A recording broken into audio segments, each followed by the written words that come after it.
Chapter 864. I still owe 5 chapters. There was a rider riding towards the Quick Snow Mountain Villa. The horse's hooves were light and agile. The young rider wore a red fox fur hat with 2 strands of black and white hair hanging down from his temples. There was a short knife in a black sheath at his waist. The rider and the horse were not in a hurry to enter the villa. Instead, they dismounted and walked along the bluestone boards beside the spring god lake. It was noon and the sun was warm. The winter snow had melted and the lake water was as clear as a mirror. There was an endless stream of people enjoying the scenery.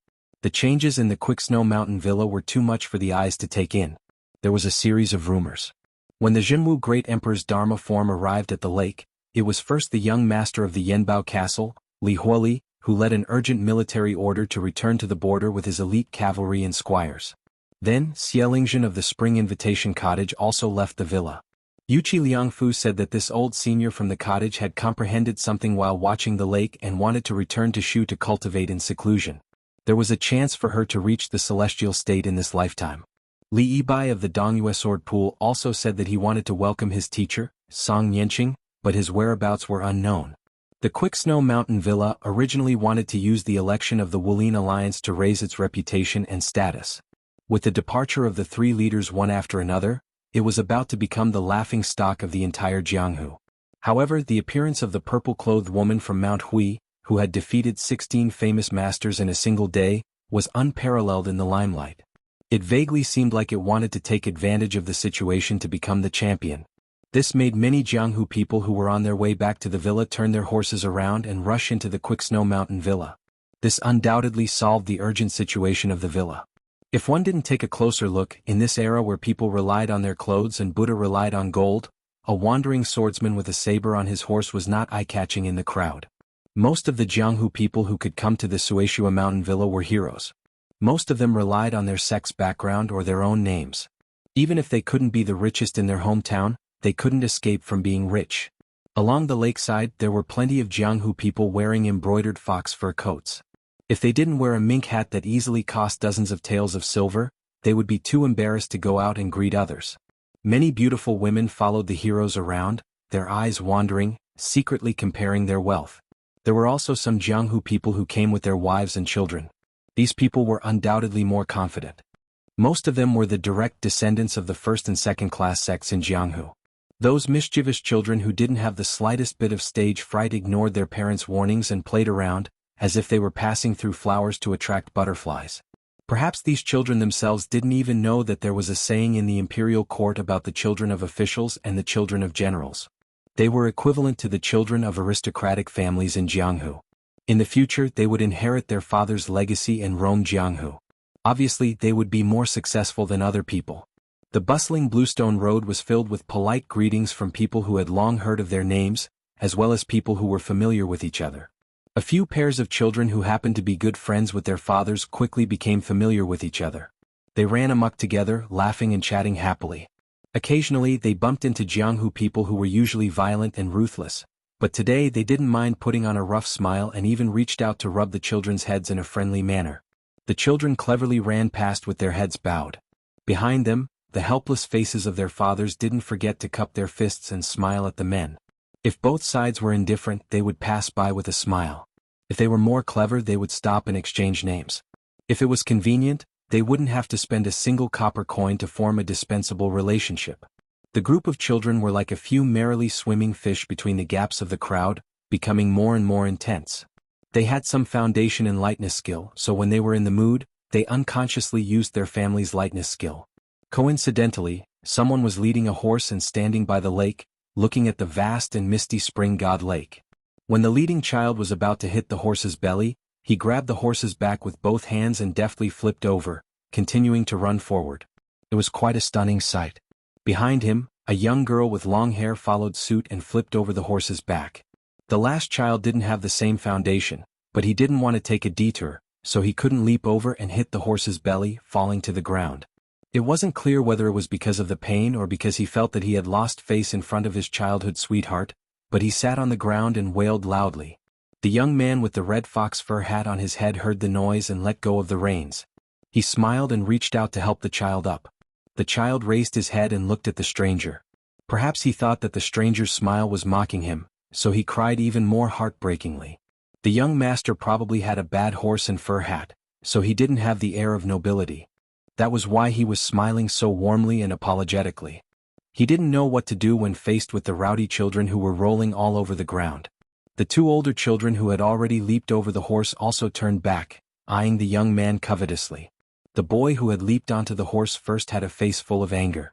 At such a young age, he already had a heroic air that couldn't be underestimated.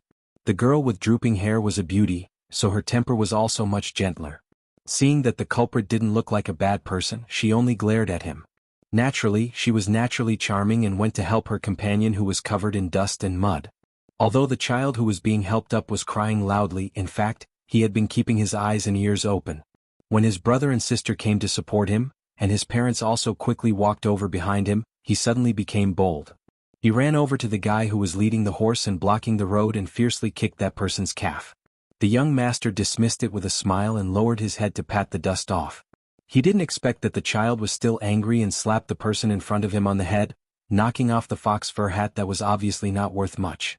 Only then did he grin proudly. After the hat fell off, the young man in his 20s with a saber revealed a head of hair that was similar to the hair on his temples. It was actually the gray color of old age, giving him a lifeless appearance. The young man shook his head and didn't argue with the naughty child. He took a few steps forward and bent down to pick up the fox fur hat that they depended on each other for survival. Unexpectedly, a soft whip, like a snake spitting out its tongue, hooked onto the fox fur hat that was indeed cheap and unsightly in quality. The whip lifted up and threw the hat high up. Then this whip, which was praised in Jianghu as a tiger's tail, was like a snake coiling around. The head of the whip and the body of the whip collided with each other, creating a sound like firecrackers. After the vibration, the whip suddenly straightened and bounced onto the fur hat, forcing the hat to fall back to its owner, which happened to cover the young man's head. This scene really lived up to the old saying that a virtuous horse would be bullied by others. The young man must have been shocked by the child's elder's move. Amidst the cheers of the surrounding people who wished for the world to be in chaos, he quietly stood up and straightened the fox fur hat. He didn't even glance at the strong man who was shaking his hand with the whip. Chapter 865. Seeing the young man retreating after causing trouble, the man whose family had been tyrannical for generations in Liaodong was too lazy to beat him up. He was born with a short stature, but his wife was tall and enchanting. Not to mention other things, just her slender legs almost reached his ribs. A woman of this height was rare even in the north, let alone in the south. What was even more remarkable was her well-proportioned body and her twin peaks. Even though she was wearing a thick fur coat, she was unwilling to be left out. Beside them were two pairs of celestial couples who had deep connections with their families. They were all in their 30s. The men were masculine while the women were graceful. When the four of them saw this scene, which could not be said to be harmonious, they looked at each other and smiled. They did not agree, but there was pity in their eyes. However, they did not say a word of justice for the young stranger. When roaming the Jianghu, one should help those close to him and not those who were reasonable. Almost no one noticed that the spineless young man quietly made an imperceptible gesture of waving his hand after leading the horse and before pressing down the fox fur hat. Except for Zhou Qinghu, who had been watching coldly, because this woman's eyes were fixed on Su Qi, whom she had met for the first time on the Dragon Tail slope. She could not understand how a man who could make dozens of big devils retreat in the face of difficulties, who could be invited by the devil cult to climb the mountain and be conferred the title of Marquis, could be so down and out. Zhou Qinghu hesitated for a moment and walked to the side of the man who continued to look at the bleak winter scenery of Spring Shin Lake. Su Zhan, who had been with her day and night these days, followed closely behind. Su Zhan, who carried an ancestral long stick on his back, walked a few steps and was quickly recognized by some sharp-eyed guys. These days, Snow Mountain Villa had set up several arenas on Spring Shin Lake that cost a lot of money.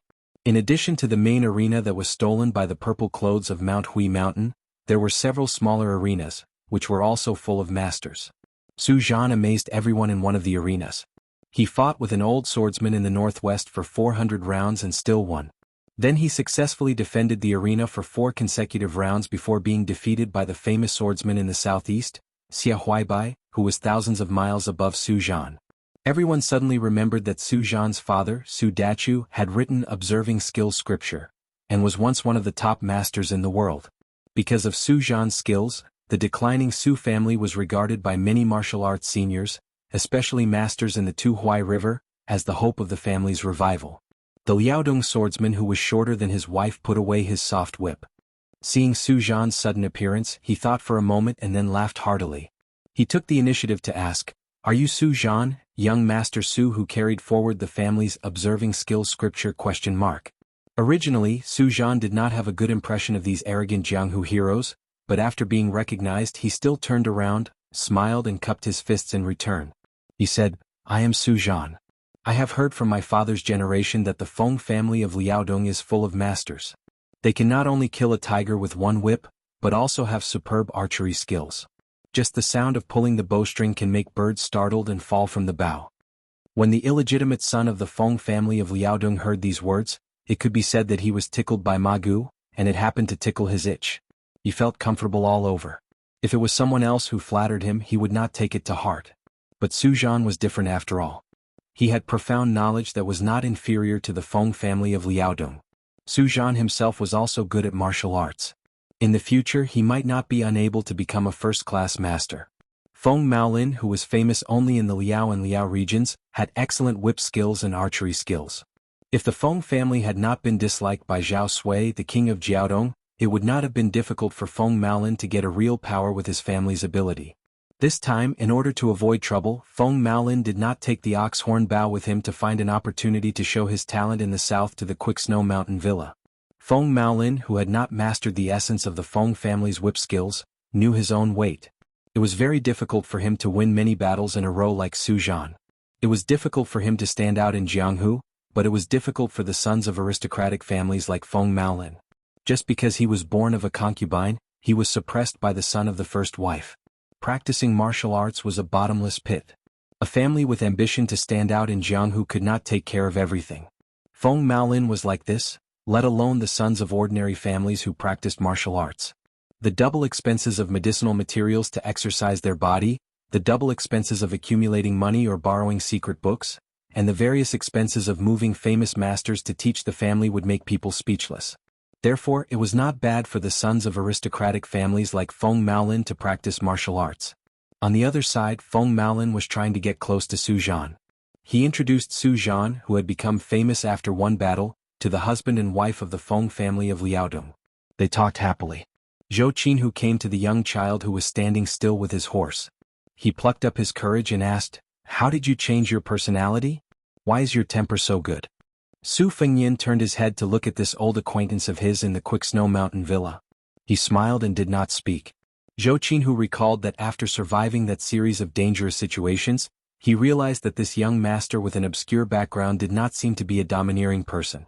No matter how Hu Chuanya rolled his eyes or provoked him, he did not see the slightest bit of anger. Zhou Qinhu glanced at the side of his face. For a moment he was absent-minded. The reason why he was so calm in everything was because he did not care about the ups and downs of his group of people. Looking at the ups and downs of others' honor and disgrace was like watching children playing. Zhou Qinhu felt a little bored when she thought of this. She turned her head and saw Su Zhan talking and laughing with that group of people. They called each other brothers as if they regretted not having met each other earlier. During these days in the Quick Snow Mountain Villa, Zhou Qinhu had seen the fickleness of human nature. With Su Zhan's fame, she was lucky enough to live alone in a courtyard in the villa. People from all walks of life came to the courtyard to make friends. She could not rest for a moment.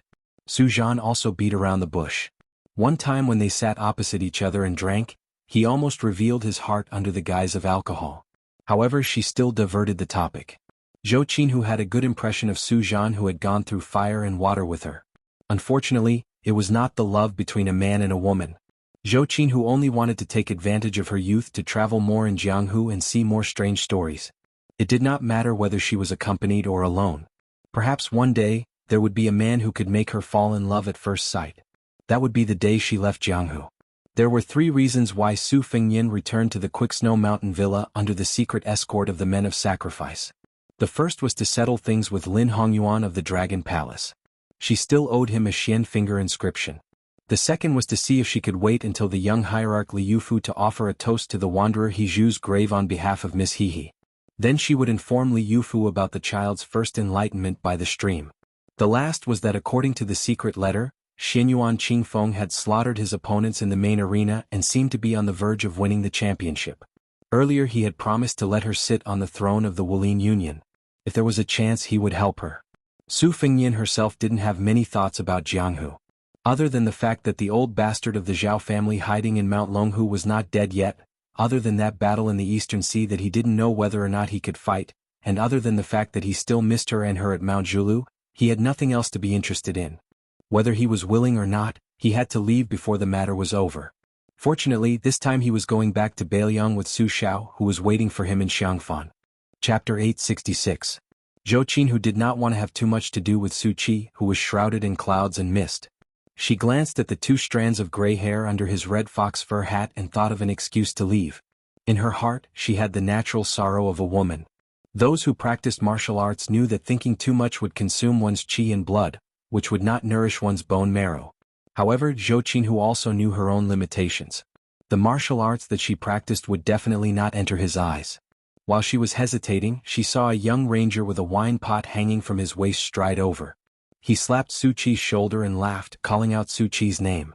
Then he turned to her and said respectfully, "Miss Zhou's yellow plum sword, I am Huang Liang, an anonymous disciple of Pure Heart Pavilion. Your reputation is like thunder in my ears." Su Fengnian saw Zhou Qinhu's puzzled look and explained with a smile, "Brother Huang is a friend I met on the way to the snowy hills. He is an old Jianghu man and has taught me many things by word and example. He is a kind person and is worth making friends with." In fact, Huang Liang had been quietly observing the situation from the side. When he saw Su Zhan being played by the group of heroes, he had completely lost the intention to greet him. He was afraid that he would get into trouble. But he did not expect that Zhou Qinhu, who had recently risen to fame along with Su Zhan, would take the initiative to walk to the side of the horse by the lake. Hearing Su Zhan say that he was kind, Huang Liang accepted all of it without any guilt. After Zhou Qinhu heard Su Fengnian's words, she greeted this rogue Jianghu ranger out of courtesy. Su Fengnian picked up the reins and prepared to ride along the lake to find Lin Hongyuan, who had once held an ivory tablet in his hand and pretended to be a ghost. In addition to the dispensable stone inscription finger, Su Fengnian also had a newly learned interesting secret that he wanted to test Lin Hongyuan face to face. However, before Su Fengnian had a chance to escape, Su Zhan and Deng Maolin had arrived with their companions.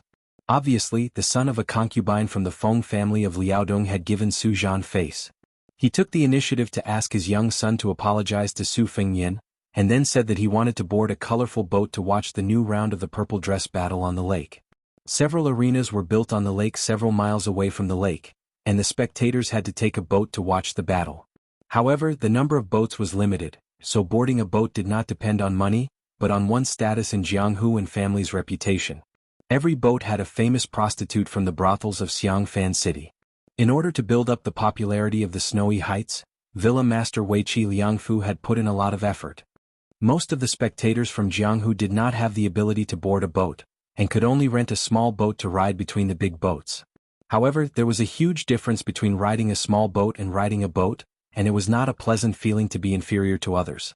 On the way to the ferry, Su Fengnian learned that Feng Maolin was from a wealthy family in Liaodong through Su Zhan's concise but clever introduction. The other 2 pairs of immortal heroes came from similar backgrounds, one from the Huai family, and the other from the southern Tang aristocratic family. There was an insurmountable gap between aristocratic families and aristocratic families, but for most of the people in Jianghu, it was not easy. It was like a prostitute, but an official prostitute was naturally more valuable than a private prostitute. When Huang Liang was traveling with Su Fengnian, there was nothing he did not know about astronomy and geography. But now he was very cautious and nervous and did not even dare to speak loudly. Especially when he was interrupted by Deng Maolin before he could finish his self-recommendation. Huang Liang did not take it seriously, and obediently followed behind the crowd. Taking advantage of the fact that the people in front of him could not see him, he put on a high and mighty air and cast sidelong glances at the people around him. When they boarded the boat, Su Fengnian was in a bit of a dilemma. He wanted to board the boat with the horse, but the little steward of Quick Snow Mountain Villa, who was in charge of all the affairs of the boat, did not take the Feng family of Liaodong seriously at all. How could he let a nobody from Jianghu bring an inferior horse to board the boat? Besides, did he know how much a Sikh could be sold for nowadays? This Sea-class boat cost 400 taels of silver. And it was priceless. Su Fengnian did not want to complicate things. After everyone had boarded the boat, he handed the horse's reins to a handyman of the villa, stuffed a piece of silver into his hand and said, "I'm Zhuo Jing from the Dragon Palace. Little brother, Please inform a woman from the Dragon Palace named Lin Hongyuan that I'm on this C-class boat. If she has time, tell her to wait for me at this ferry. When the servant heard the words Dragon Palace, he immediately looked at the young man with a higher opinion. Dongyue Sword Pond, Chunty Cottage and Wild Goose Castle left one after another. At this moment, the Dragon Palace was considered one of the top sects in the villa, and he could not afford to offend any of the people in it, even if they were just cats and dogs. He quietly restrained his arrogance, weighed the weight of the silver, and deliberately put on a troubled face. Young Master Zhua, I have a hard life. I may not be able to leave for a while, and I'm afraid that I will delay your important business. Su Fengyin did not change his smile, and handed over the second piece of silver. Sorry to trouble you, little brother. He didn't expect that the young servant was also a quick-witted character. He pushed back the second piece of silver and said with a smile, I have received 10 taels of silver from young Master Zhua. I don't feel bad about the money, but I also want to take advantage of the opportunity to get some immortal aura. If I ask for more, then I will be seen as a man who is not content with money. Our Snow Mountain Villa has strict rules. If by any chance the steward finds out, he will break my hands and feet.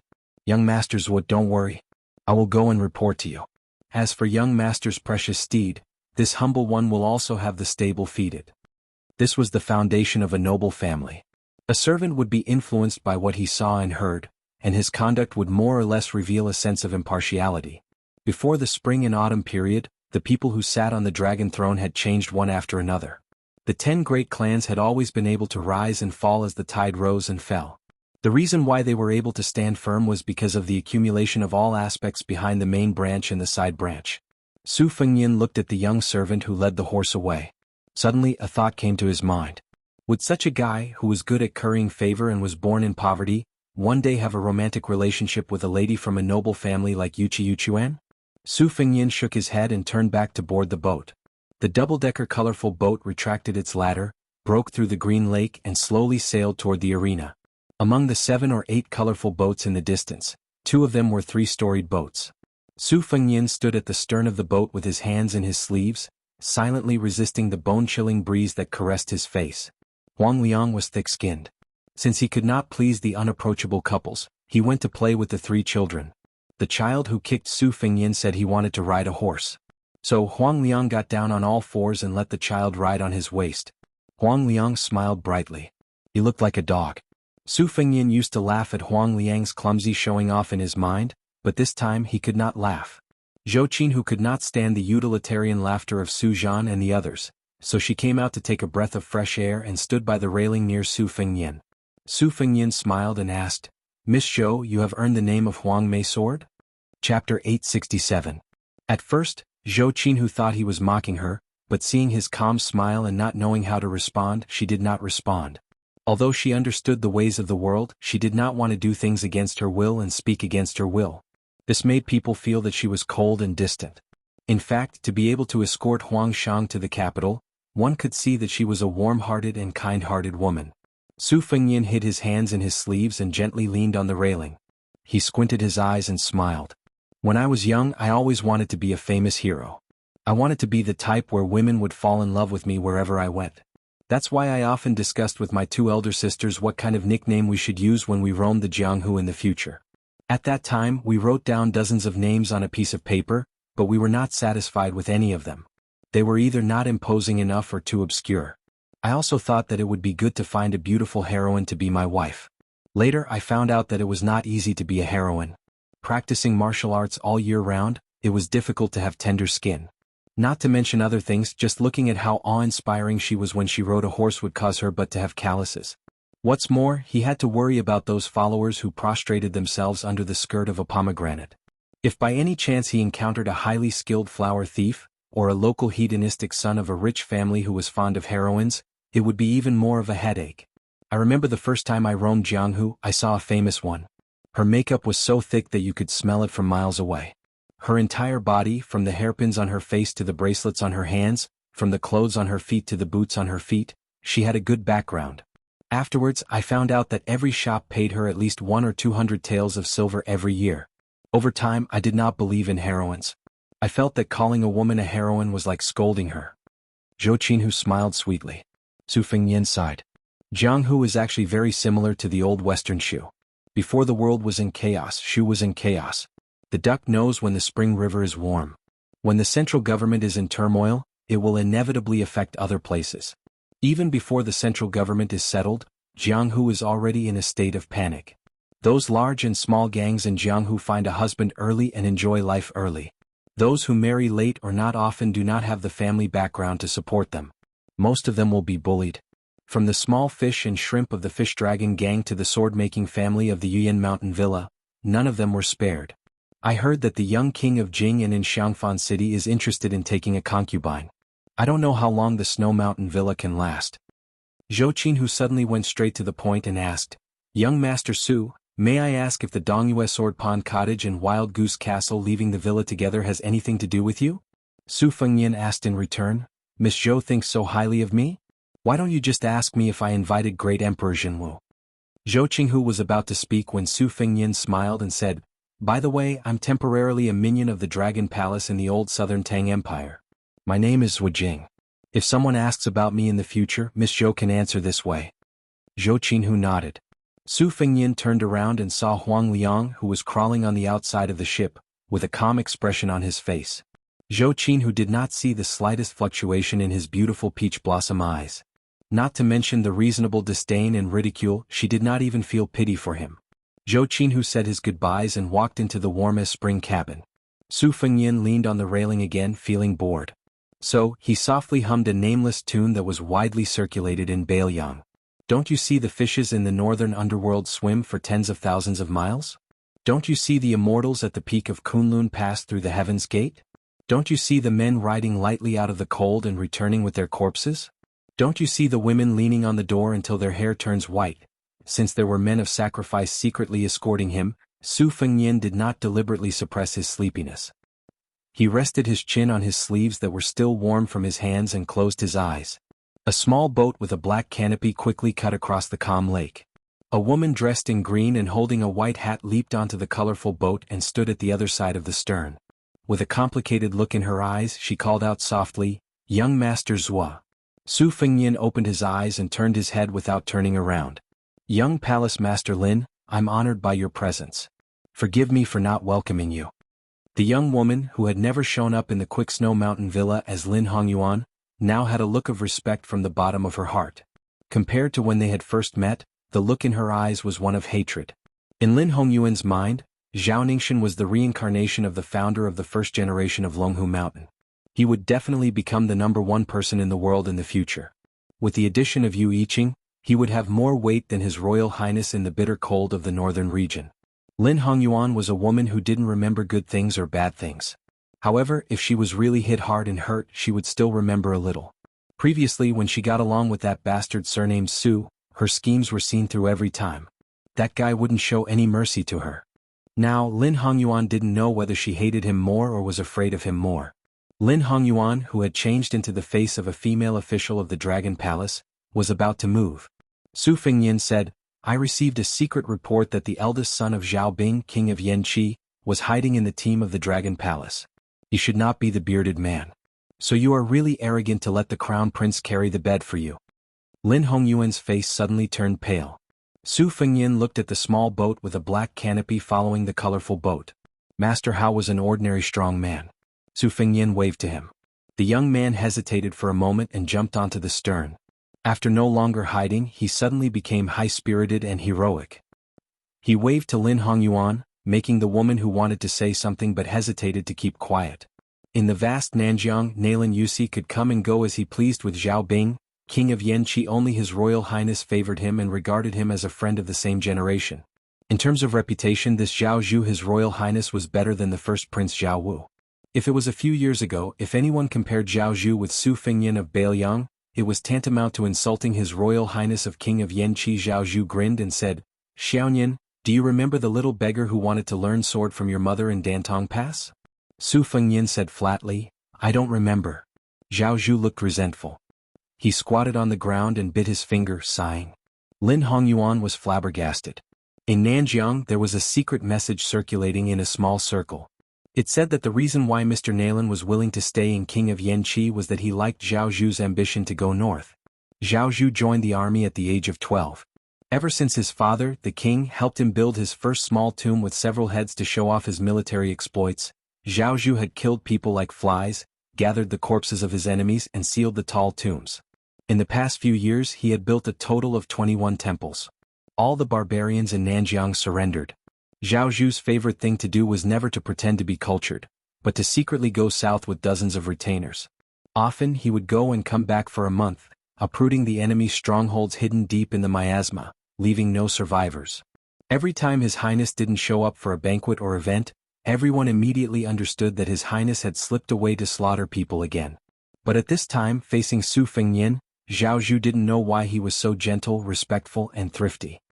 He raised his head and said sadly, "Xianxia, you're no longer the good brother who took off his pants to compare size with me." Su Fengnian scolded, "Is there a brother who owes money for more than 10 years and doesn't pay it back?" Jianghu immediately laughed and threw a bag of copper coins to Su Fengnian. "Here. When we parted you said that you wanted to be a hero. You also told me earnestly that I shouldn't become an old beggar. I've always remembered it in my heart. I didn't want to spend a single coin in this bag of copper coins." Su Fengnian caught the cloth pouch that was sewn together and was speechless. Chapter 868. The man surnamed Jiang almost vomited blood. Ji Lu, and was the palace master of Dragon Palace, and Chen Baishuang was the #1 guest. They were the top masters in Nanjiang. Lin Hongyuan had always had the reputation of young palace master Lin. Any one of them was an unattainable bodhisattva. The Jiang family didn't even have the time to burn incense and pray to God. How could they have the courage to provoke them? This surly man kept saying that he didn't know them. King don't know them, but you still said a bunch of catchy words. When the bigwigs of the Dragon Palace went out, there would be female officials holding ceremonial rites to clear the way. Moreover, this woman spoke in a familiar local accent, which made the man surnamed Jiang realize in hindsight. He had to remind the Feng couple not to overestimate themselves. Not only would they lose face, but they would also cause his family to be punished and ostracized so that they could not have a foothold in the southern Tang world. Who didn't know that Dragon Palace was Mr. Nalin's favorite maid? If the fairy-like Mr. Nalin heard it, his whole family would be drowned. Jianghu pointed to the child in the woman's arms. "You want to find Yuqi Liangfu to reason? No problem. Leave the baby and throw the body in front of Yuqi Liangfu. You will definitely be in the right even if you don't want to." Su Fengnian said, "That's enough." The stern suddenly became silent. Jianghu drank honestly, and Lin Hongyuan didn't say anything. Feng Maolin also understood the situation. After weighing the pros and cons, he chose to suffer in silence. He broke away from his friend's support and staggered back to the cabin. According to the cultivation method passed down from his ancestors, he operated his qi and breathed out the old and took in the new. Su Fengnian asked, "Jianghu, how did you become a beggar?" "I remember that at that time, although the dragon's descendants lived in fear, they didn't have to worry about food and clothing." Jianghu threw the empty wine pot into the lake, rubbed his cheeks and said with a smile, "It's a long story. Anyway, now my brothers must be secretly wondering why I didn't starve to death in Dantong Pass." Every family had its own difficulties. Once it was mentioned, it would be awkward and painful. Lin Hongyuan stood in the distance and felt relieved. Since Su and His Royal Highness were old acquaintances, the key point was that anyone with a discerning eye could see that it was a genuine friendship and not a pretense of civility. Then whether or not he taught Su's secret steel inscription of the Dragon Palace was of no importance. He didn't need to worry about being caught by others in the future. However, Lin Hongyuan was a little disappointed. It seemed that he couldn't hope to make Su into a human puppet in this lifetime. Su Fengnian turned around and looked at this guy who was not in Nanjiang. "Do you have nothing better to do than to be Lin Hongyuan's servant?" Leaning on the railing, Jianghu lazily said, "I've never been in the pugilistic world, so I won't have any chances in the future. As for doing odd jobs for Lin Hongyuan, I'll just take it as learning from you that you have a tender heart for the fairer sex. I can't just walk around and say that I'm Jianghu. Heroes of Jianghu, come and kill me if you can." Su Fengnian smiled knowingly. "I have a deep understanding of this." Jianghu softly said, "I originally wanted to sneak a trip to Bailiang. I wanted to go to my aunt's grave and burn 3 incense sticks no matter what. My father also agreed and said that I'll take his share. However, it seems that I can't go. You also know that West Chu is about to be reinstated. My father temporarily decided to let me lead 8,000 elite cavalry north to loot a burning house. If you came 2 days later, we would have passed by each other." Su Fengnian self-deprecatingly said, "It won't be peaceful again. I don't understand why Chao Changqing wants to reinstate the country. Zhao Zhu gazed into the distance and said indifferently, it's not strange at all. It's just like how the people of the world don't understand why Uncle Su is still unwilling to betray Li Yang and directly defected to northern Mang even though our Zhao family is making things difficult for your Su family. Su Fengyan smiled and said, let's not talk about surrendering to Bei Mang. How many people can we bring with us? 300,000 cavalry. However, a person should still have a bottom line. Zhao Zhu turned around and leaned against the railing. He asked, Xianyan, do you know what I admire the most about Uncle Su? Su Fengyan handed the half-empty wine pot to Zhao Zhu. Zhao Zhu raised his head and took a big gulp before throwing it to Lin Hongyuan. Su Fengyan said, is it because he didn't draw a river to conquer? Zhao Zhu sighed heavily and said, after I took charge of the army alone, I often deduced the battle situation with Mr. Naylan. Every time I was on Uncle Su's side and adopted the strategy of drawing a river to claim the throne. Without exception, I suffered a crushing defeat. At first, I thought that my calculation was not meticulous enough, but even last year I still lost. I admit that Uncle Su's cavalry, no matter how powerful they are, lost because they are still an isolated army, isolated scholars, isolated people, and isolated orthodoxy. Once they claim the throne, they will be isolated. If they don't claim the throne, they will disappoint many generals and soldiers.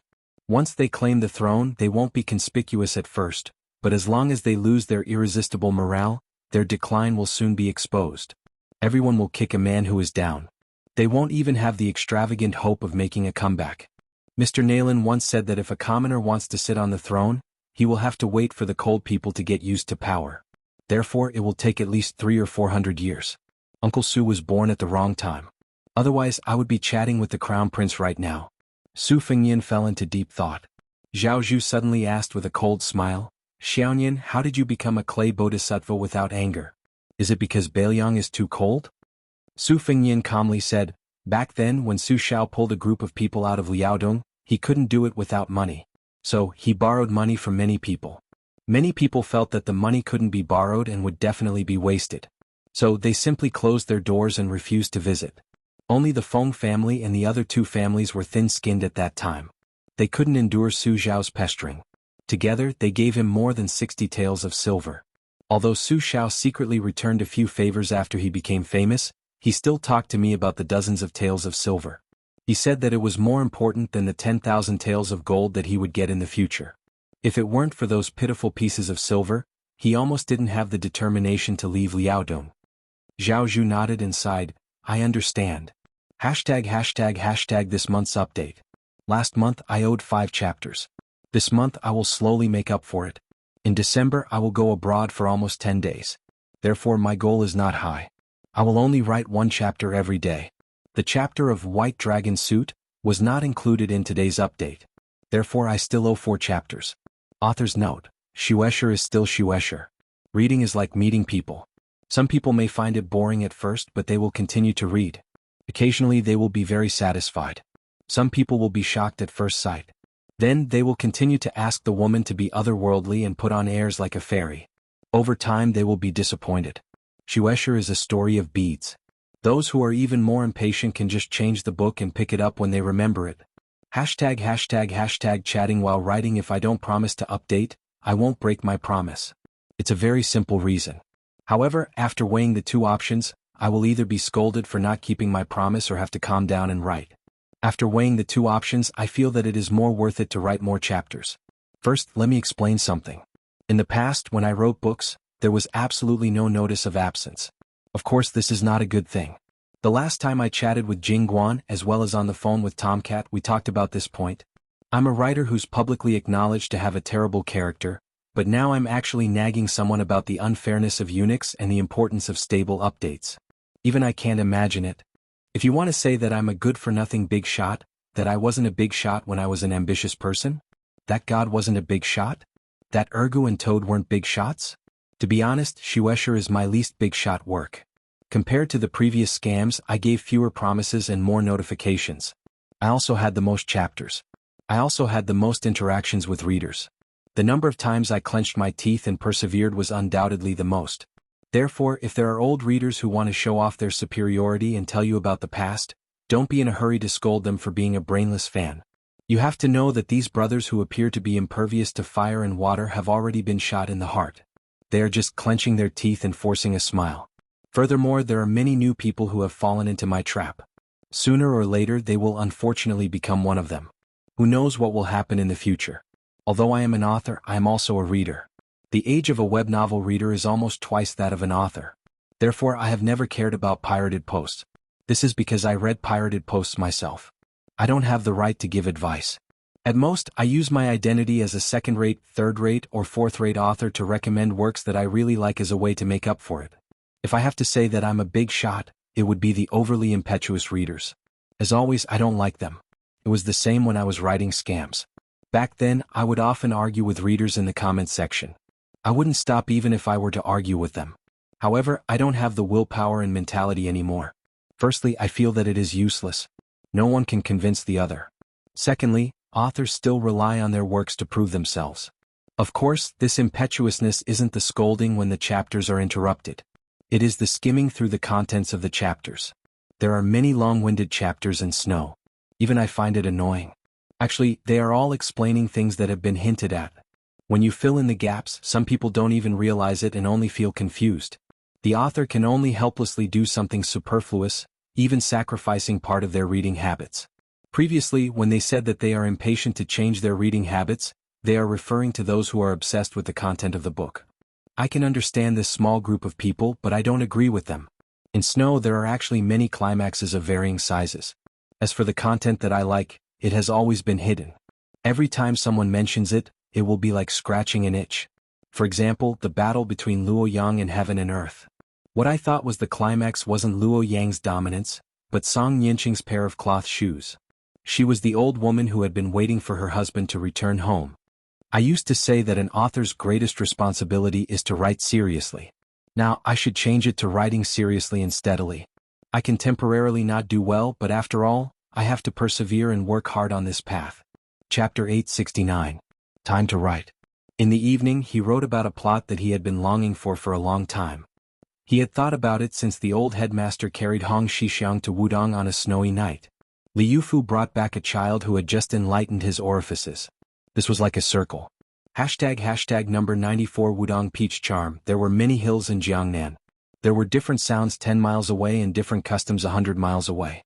There were less than 100 families in Yu village. The simple yellow mud houses were built on the mountainside. There was a mountain behind them and a mountain in front of them. The river flowed at the foot of the mountain.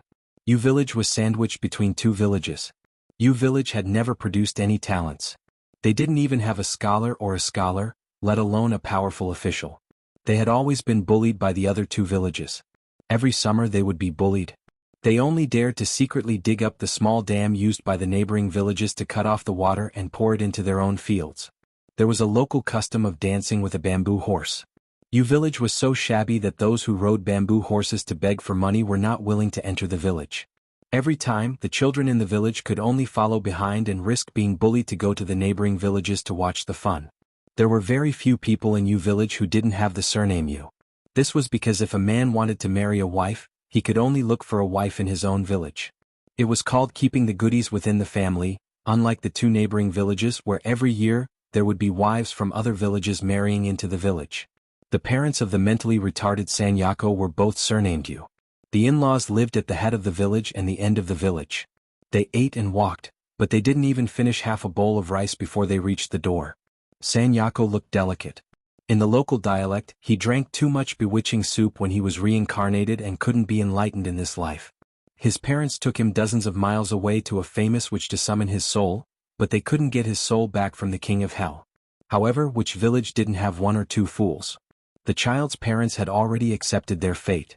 In the future they would spend more money and casually find a woman to marry. Even if they didn't, they would still be able to continue the family line. However, the people of the Yu family village had been clicking their tongues in amazement during this period of time. They didn't know why Sanyako had suddenly become enlightened. In the past he only knew how to smile and drool non-stop when he met people. Now he was actually clean and even knew to greet the elders of the village based on his seniority. Only the Song village next door, which was relatively wealthy, had a thatched cottage and a village school. It did not belong to the Song village's ancestral school, so it was willing to accept the children of other surnames. Every day when he returned to the village, he would scribble scribbles on the ground. Only later did the villagers realize that the scribbles were indeed words from books. That private tutor, who may or may not have achieved scholarly honors, settled down in the village 20 years ago and never left. The amount of lessons he taught was only 300,000, the 3 basic axes of enlightenment. It was not rare, and he had never said anything shocking. He was probably just a rotten scholar with a rough understanding of literature. Furthermore, his accent was thick, making it difficult for the children entering the village to get used to it. For some unknown reason, the 60-year-old private tutor had taken a liking to Xianxia. Not only did he purposely place a small wooden stool outside the window in his spare time, he also intentionally or unintentionally taught the child the etiquette of entering a Confucian school. Since he did not ask Yufu's parents for a monetary gift, he also did not have the child kowtow to enter the school. At the entrance of Song village, there was an old locust tree with an empty belly. The old locust tree had been leaning against a rock and water for who knows how many hundreds of years. In any case, the Song family's genealogy could be traced back 400 years. The Song family's ancestor was still not as old as the locust tree. A young Taoist carrying a peachwood sword and a cotton bag walked on the crooked muddy road. He stood under the old locust tree and looked out. Suddenly he saw the 3 villages in a row. In the winter the stream was sluggish. Many things were revealed. A Taoist with an elegant temperament rarely seen in the countryside walked along the small path created by people all year round and squatted by the stream. He scooped up a handful of cool stream water and gently washed his face. He heard the sound of chickens and dogs barking. With a face full of smiles, he stood up. A few village children of different ages squatted on the bank. The braver ones asked him if he was an immortal who could catch demons and drive away ghosts. The Taoist in plain robes smiled warmly and shook his head. The disappointed children immediately scattered like birds and beasts. The Taoist walked into the village. In front of the house, there were many old people carrying bamboo baskets embedded with iron sheets and charcoal for heating. They lazily sat on tree stumps and basked in the sun. When they met a rare Taoist, there was some simple curiosity and respect in their eyes. They did not know how to greet him and were afraid of offending him, so they just greeted him with a smile. The young Taoist with clear eyes was born with a kind face and did not deliberately return the greeting. He walked and stopped in the village and followed the sound of reading until he reached the front of the village school. He saw Yufu sitting on a small bench under the window and shaking his head. His back was small and thin and he seemed to have forgotten himself. The young Taoist stopped and looked away. He quietly shook his clothes and horsetail whisk. Only then did he walk forward and stand beside Yufu to listen to the sounds together. After the old pedant set the reading time, he did not sit upright. Instead, he stood by the window on the other side of Yufu, one hand behind his back and the other holding a book. He nodded from time to time. When the children finished reciting the book, the old pedant was about to speak when he inadvertently saw the Taoist outside the window. He was surprised and quickly walked out of the simple and crude hut. The young Taoist bowed and said, "I am Li Yufu. I used to cultivate on Mount Wudong." The old pedant who received the greeting was flattered and said, "So it is the Taoist master who cultivated on Mount Wudong. I am Su Liang. I am ashamed to be a teacher. If there is anything wrong with my teaching, I hope Taoist master will not be stingy with your advice." The young Taoist shook his head and said with a smile, "Mr. Su is too serious.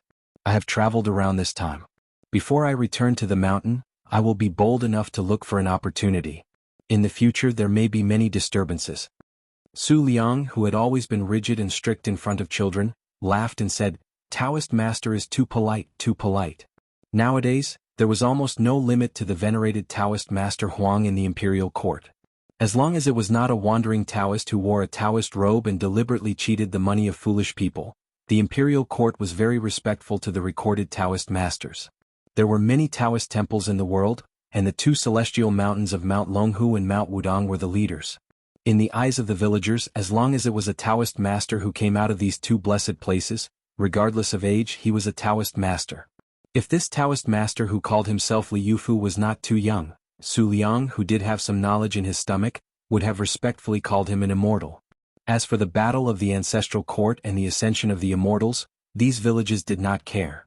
Even if they heard about it, they could only be speechless. After the delicate Yufu stood up from the bench, he did not leave. He listened quietly at the side. Su Liang glanced at the child, who he thought had spiritual qi, and said with a half-genuine half-fake smile, "Since Taoist master has come to look for an opportunity, take a look at this child. His surname is Yu and his name is Fu. His surname and name are ordinary, but when they are stacked together, they are not vulgar.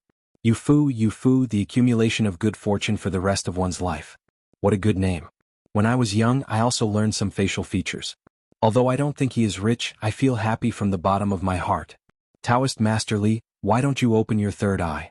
Li Yufu squatted down and stared at Yu-Fu, who was not afraid to look at him, and said softly, I don't dare to talk nonsense. The old man, who did not hear the praise, was a little regretful. However, after experiencing the wind and rain, he knew that many blessings could not be forced. Otherwise, he would not be willing to be a poor teacher in this village. Chapter 870. Then a Taoist priest named Li inexplicably lived in the Yu family village. He didn't stay with the villagers. There were many green bamboos on the mountain, so he spent half a year building a bamboo house. When he was free, he would weave bamboo baskets and distribute them to the villagers. If a villager gave him rice, wine, or food, he would return a large basket of winter bamboo shoots. He also patiently helped many children chop bamboo to make flutes and taught them how to play them. The villagers were willing to ask him for help when they had some happy events. If someone got into a small disaster or a small illness, the young Taoist priest would take the initiative to go deep into the mountains to pick herbs. He even acted like a doctor, helping people look, listen, ask questions, and feel the pulse, silently dredging the meridians. Over time, not only the nearby villages, but also the people within 100 miles knew that the Yu family village's ancestral grave was emitting green smoke. It was actually able to let a young immortal stay in the back mountain to cultivate. When Su Liang was free, he would go to the bamboo house to ask Jinrenli for advice on cultivation. Yu Fu often went there as well. In the sound of firecrackers, he bid farewell to the old year and exchanged the new peach for the old talisman. Yu Fu's parents, who had always been unable to raise their heads in the village, felt very proud because the spring festival couplet hanging on Jinrenli's bamboo door was written by their son. Since Jinrenli came and became close to Yu Fu's parents' voices in the village became louder.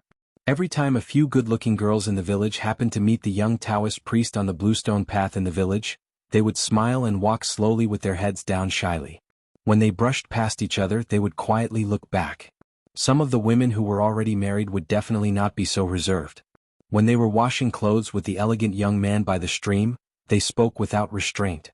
Every time they saw the young Taoist priest in a Taoist robe blushing, the women would look at each other and laugh, secretly thinking that he was really a thin-skinned handsome guy. If he returned to the secular world in the future, any woman who could marry him would be a great blessing. In the blink of an eye, the winter snow melted, and suddenly the spring flowers bloomed. The willows sprouted tender yellow, and the green carp came with the sound of the stream. Every morning, when the sun rose from the east and climbed up the mountain, the villagers who got up early to farm could see a pleasing scene. Under the leadership of Jinrenli, a group of children practiced boxing together in front of the bamboo building. Although it was called boxing, it was actually just drawing circles there, but it looked really good from a distance. Day after day, spring went and summer came. Except for his elegant appearance, Jinrenli was no different from a villager in other aspects. He gave all the money he got from picking herbs and selling them to a few old widows and widows in the village. As long as there was a busy farm work in the village, he would definitely show up if the children ran a few steps to inform him. Previously, after the Guyu rain, he was transplanting rice seedlings. Almost every day he could be seen bending over in different fields. Unexpectedly, he was self-taught and skilled in transplanting rice seedlings. Probably influenced by him, the 3 villages that used to fight for water in the past were much more amiable now. They were more considerate and less bullied others. After the private teacher Su Liang got drunk, he always nagged the elders of the village not to delay Jinrenli's cultivation because of the farm work. At first, the villagers were a little nervous, but later, when they saw that Jinrenli was still the same Jinrenli who would grant any request, they were relieved. During this period, someone said that he saw a tiger go down the mountain with his own eyes. When Jinrenli stood there, the king of the mountain obediently turned around and ran back to the deep mountains and forests. The ignorant villagers increasingly felt that if there were really immortals in the world, they would be nothing more than this. At dusk between summer and autumn, the summer heat on the mountain faded. Yu Fu and the private teacher Su Liang were sitting in front of the bamboo building to enjoy the shade. Li Yufu was sitting on a small stool, weaving a bamboo basket with her fingers. The child, who was already very familiar with Jinrenli, squatted next to her and asked, "Is Mount Wudong very high?" Li Yufu stopped weaving the basket and said softly, "When I was young, I had to walk for a long time. Maybe I thought it was high. When I grew up, I didn't think it was high." The child smiled and asked, "Does it snow on Mount Wudong?" Li Yufu raised her head and looked at the mountain opposite. She pursed her lips, then nodded and said with a smile, "Of course. When my master's master carried my Shu up the mountain, it snowed heavily. I remember Shu told me that he was woken up the next day. Standing on the little lotus peak, he looked like a big steamed bun which made people drool." Yufu asked again, "Can I go to Wudong to have a look?" Li Yufu did not speak this time but just smiled. Su Liang was not a pedantic fool. He looked kindly at Yufu and touched his head. Then he turned to look at Li Yufu of Wudong and said softly, "Since it's fate, why don't you bring him to Taoism? This is a great thing for Yufu and his family." Li Yufu said with a firm look, "We cultivate to achieve immortality. We don't violate human relations and don't violate reason. As long as the parents are here, there must be a way to travel." The old man sighed and said, "Since Jinren said that there must be a way to travel, it means that it's not impossible to travel far. As long as the child's parents are settled down and there are no worries, he has done his filial duty." Li Yufu smiled warmly and said, "There's no harm in waiting." Su Liang hesitated for a moment and asked in a deep voice, "Jinren Li, there's something I don't know if I should ask." Li Yufu nodded and said, "Please go ahead." Su Liang gritted his teeth and said, "I took the opportunity to go to the market at the end of the year and asked about the situation of Wudong Mountain in the city. I heard that the current leader's surname is Li. Living here, he could see the mountain as soon as he opened the door." Li Yufu said calmly, "It's me." Su Liang suddenly stood up as if he had been struck by lightning. His lips trembled and he was at a loss. Li Yufu smiled and put down the half-woven basket. He stood up and pulled the old tutor back to the bamboo chair, then continued to work. Su Liang muttered to himself as if he had lost his mind, "How can there be an immortal like you?" Another year passed, and Li Yufu came to Yufu's house to give him a bunch of Spring Festival couplets. Yufu's father shamelessly asked Jinren Li for several Spring Festival couplets. He didn't leave out any of the couplets from his father-in-law and several distant relatives. When Jinren Li was about to turn and leave, Yufu's father blushed and felt uneasy. He wanted to say something but hesitated. His wife pulled his cuff several times, but the man didn't have the courage to speak. The man also knew that it was not a good idea to be so stiff. He had heard that a storyteller once said that killing someone was just a matter of nodding. The man scratched his head and took a bag from his wife. He grinned and said honestly, "Jinren Li, my wife is pregnant again. Moreover, the world is peaceful now. People in the mountains are not afraid of having more children and can afford to raise them. I was wondering if I could ask Jinren to accept Yufu as your disciple. If this boy becomes successful, our Yu family will also be blessed. Jinren Li, we don't have much money at home, so we just saved up this money. I know you don't want this, but if you can accept Yufu, even if we owe him money, we will definitely pay him back in the future." Li Yufu pushed back the bag of money, then took Yufu's hand and bowed deeply to the couple.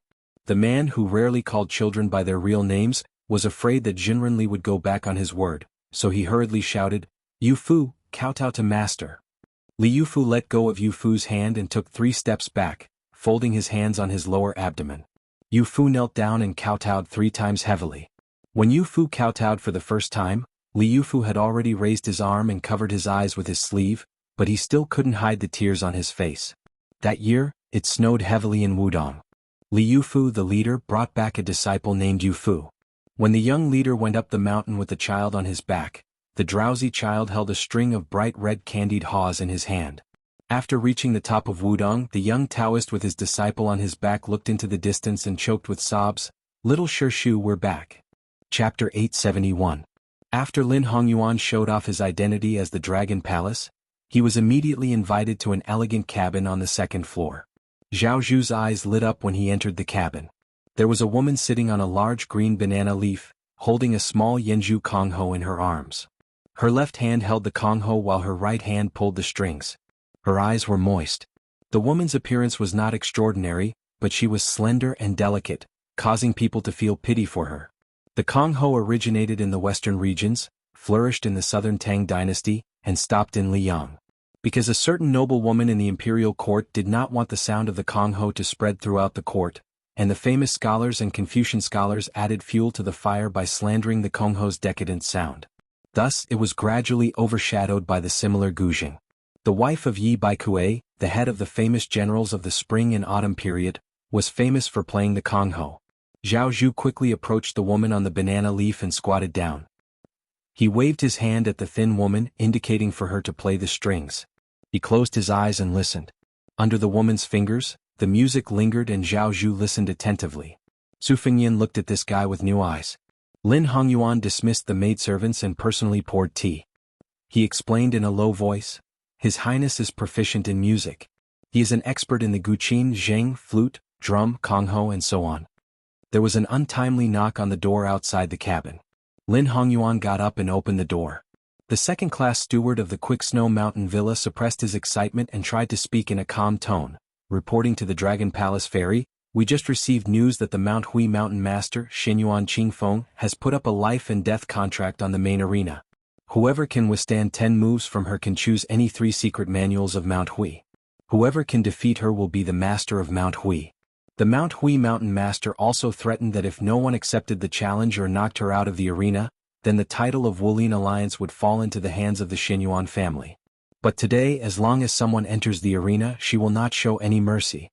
At this moment, everyone is excited and waiting for our villa master to start the competition. Lin Hongyuan nodded. The steward lowered his head and left in a hurry. He thought that the woman in purple was really a noble of the villa. She wanted to fight against Jianghu alone. No matter who won or lost in the end, it would be a big gimmick. Anyway, it would be beneficial to the Snow Villa. More than 20 large ships gradually dropped their anchors and stopped, surrounding a large square platform on the lake. Colorful flags fluttered in the wind. Among the huge ships, there were more than 100 somewhat shabby little black boats. There were all kinds of people and the atmosphere was vigorous. The Wulin world was full of hidden dragons and crouching tigers, and the Jianghu was surging with great momentum. Su Fengyan, Zhao Zhu and Lin Hongyuan all walked to the bow of the ship on the second floor. Compared to the crowded first floor, the second floor was much more empty. A few Jianghu heroes who were particular about putting on airs moved a large number of people to bring chairs over. They sized up Su Fengyan and the other two. However, among the 3 of them, apart from Lin Hongyuan, who was holding the green go, who could be considered to have a bit of style, the other 2 did not seem to have any weight, so they did not pay much attention to them. Zhao Zhu touched the bridge of his nose, which was somewhat frozen red, and said in a low voice, "Originally, I thought that if that little beauty holding the Kongho was an assassin, that would be good. In this trip to Jianghu, other than being a coolie for young Palace Master Lin, who doesn't even earn half a copper coin, I haven't seen any big scenes. Looking at those few hair-raising battles of yours, it's really infuriating." On the arena, the woman in purple stood in the center with an overbearing aura. She really did have the meaning of a peerless talent of her generation. In the future, who knew how many Jianghu heroes would find it difficult to let go of this scene? Su Fengyan retracted his gaze and sneered, "You built so many temples in Nanjiang, were they all just to fool people?" Zhao Zhu laughed foolishly and said, "A real man doesn't boast about his past glory. This year I didn't cause much trouble. Mr. Nayland said it well, to be kind to others, one must be kind to others." Su Fengyan dismissed it with a laugh. Zhao Zhu suddenly gave Su Fengyan a bear hug and patted Su Fengyan's back with all his strength. "Brother, big brother will go back first. Seeing you is enough. If I don't hurry back, Mr. Nayland will lecture me again. If he is determined not to let you go, he can talk for hours without drinking a sip of tea. I am not afraid of the heavens or the earth, but I am afraid of his foot-binding preaching." Su Fengyan was stunned for a moment and asked, "You didn't see how Mount Hui Mountain's mountain chieftain went on a killing spree?" Zhao Zhu let go and shook his head. "So what if he became a Wulin Alliance leader? So what if he became the world's #1? It's meaningless." Su Fengyan sent Zhao Zhu and Lin Hongyuan to the stern of the first floor. The colorful boat was tied to the small boat with a black awning. Before Zhao Zhu left, he took out a copper coin from his money pouch and stuffed it into Su Fengyan's hand. He smiled brightly and said, "I, Zhao Zhu, can be considered a half-baked noble descendant of the heavens. In this lifetime, I have only known you as my friend. Whether or not you remember our old friendship, I, Zhao Zhu, will not forget. No matter how good or bad this world is in the future, as long as you are willing to come to my side, as long as I, Zhao Zhu, have food to eat, you won't starve, Su Fengyan. Other than not being able to send you your wife and son, everything else is fine." Su Fengyan held the copper coin and didn't say anything. Lin Hongyuan said softly to Su Fengyan apologetically, "His Royal Highness, I'm afraid that I will have to think of a way to send the mysterious steel rubbing finger to Beiliang later. I hope you will forgive me." Chapter 872. Su Fengyan smiled and nodded. He did not dislike this woman who was good at scheming. Because of Zhao Zhu, he did not mind giving her a way out. Of the vassals of the dynasty, the king of Jiaodong, Zhao Sui, was in charge of the two Liao provinces, but it was too close to Greaton City and could not be said to be far away from the emperor. In reality, only Su Xiao and Zhao Bing, the king of Yanqi, were true to their name. If Zhao Zhu was not the eldest son of Zhao Bing, these words with hidden meaning would be suspected of not knowing the immensity of heaven and earth. Zhao Zhu had grown his wings much earlier than Su Fengnian. As long as he made military contributions in the rise and fall of West Chu, it would be justified for the Liang dynasty to have a third hereditary emperor. Su Fengnian waited for Zhao Zhu to jump onto the small boat. He grabbed the bamboo pole and said with a smile, "Little beggar, if the ritual collapses again, come to Bailiang, I guarantee you will not be an old beggar." Zhao Zhu said with a bitter face, "Should I say thank you for your auspicious words or curse you for your inauspicious mouth?" Su Fengnian laughed and waved his hand. "Go back to your Nanjiang." Zhao Zhu patted his chest with a fist and leisurely rowed the boat away.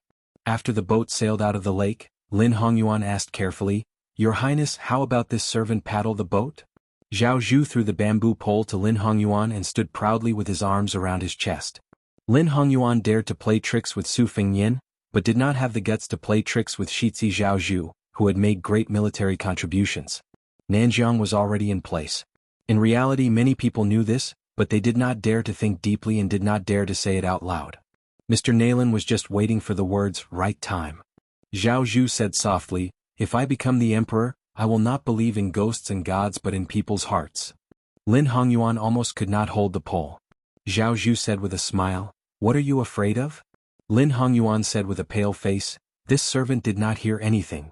Zhao Zhu muttered to himself, "If I ask Su Fengnian to use the 300,000 iron cavalry of northern Liang to exchange for a position that is second only to one person and above 10,000 people, as well as a position that will last for generations, would he trade?" Lin Hongyuan was silent. He would rather die than say anything. In the outer corridor of the colorful boat, Huang Liang, who used to go wherever there was a lively scene, was still squatting at the foot of the outer corridor wall in a daze, even though the purple-clothed man had already appeared on the arena. Previously he was riding Feng Maolin's beloved son, so his knees were covered with dust. At that time some Jianghu people on the boat rolled their eyes, but Huang Liang did not care. As long as he boarded Feng Maolin's big ship, although distant water could not quench the present thirst, it meant that he could take advantage of the situation to hook up with the famous couple in Huai River Jianghu. Their young daughter, when Huang Liang was riding Feng Maolin's horse, he had also flattered her many times. The little girl did not show him a good face and always ignored him. But Huang Liang did not think it was shameful. Since he was in Jianghu, he could do whatever he wanted. As long as he made a name for himself, who would care if he was a dog when he was down? Besides, didn't dogs also know how to dog paddle? But what made Huang Liang's heart sink was that Feng Maolin and his wife, who were unattainable in his eyes, were beaten by the friend surnamed Su and could not fight back. Huang Liang had always regarded the guy whom he met by chance as a fool with a lot of money. He was shocked that he knew Su Zhan and Zhou Qinhu, and wished that he could eat a few caddies of beef and drink a few caddies of good wine to calm himself down. But he did not have the money to buy any wine. When Feng Maolin and his men were forced to swallow the bitter pill, Huang Liang knew that all his efforts were in vain. Su Xiaoxiu would no longer allow him to swindle food and drink as he used to, and Feng Maolin might even vent his anger on him, a little pawn who could be easily bullied. Some people in Jianghu would eventually become successful, but most people would spend their whole lives in Jianghu. Huang Liang was not afraid of suffering, but he was afraid that he would not see a chance to become a decent man. How great was the ability of a hero to be worthy of the word hero? What kind of divine ability did an immortal have to be called an immortal? Sometimes Huang Liang, who had always been seeking personal gain, would wonder if he had never entered Jianghu. Huang Liang, who was stunned, leaned against the wooden wall and finally came to his senses. He rubbed his cheeks and suddenly found that the light was a little dim. When he looked up, he was startled and fell to the ground. Su Zhan, who was wearing a funny red fox fur hat, was leaning against the wall with his feet tied in knots and his hands in his sleeves. "Huang Liang, do you still remember how we met?" Su Fengnian asked calmly. Huang Liang thought that this man was going to settle accounts with him and beat him when he was down. He smiled bitterly and said, "At that time, I was as blind as a bat and asked for wine from young master." Su Fengnian shook his head. "At that time, a child beggar sneaked into the restaurant and tried to beg for some food, but he was caught by a sharp-eyed waiter. One of the diners saw that the beggar's hands were full of frostbite and blood, so he poured half a bowl of wine into the beggar's hands. Among the people who were drinking on the first floor, you were the only one who hesitated for a long time. Finally, you couldn't stand it anymore, so you stood up for him and said something fair. Only then did the beggar stop being treated as entertainment. At that time I thought of a friend who had left Jianghu. That was why I asked you to drink. Of course you did not hesitate and ate and drank with a clear conscience all the way. Huang Liang chuckled. Su Fengyin saw a mighty warship approaching abruptly and saw an old man standing at the bow. He was slightly absent-minded. He pressed down on his fox fur hat and turned to Huang Liang. When Mount Hui's Xinyuan Qingfeng wins the arena and becomes the Wulin Alliance master, do you dare to say a few words to her? Huang Liang was stunned. He smiled awkwardly and said, that depends on what you want to say. Su Fengyin walked to the railing and said, you can say that a man named Su Fengyin asked you to go to Mount Hui to make a living. Huang Liang watched as the man who did not call himself Su Qi jumped over the railing and floated toward another huge warship that looked particularly majestic. Su Fengyin? Who was that? Huang Liang was confused, but he felt that he should try his luck. At worst, he would be sent flying by a slap from the Mount Hui's mountain lord.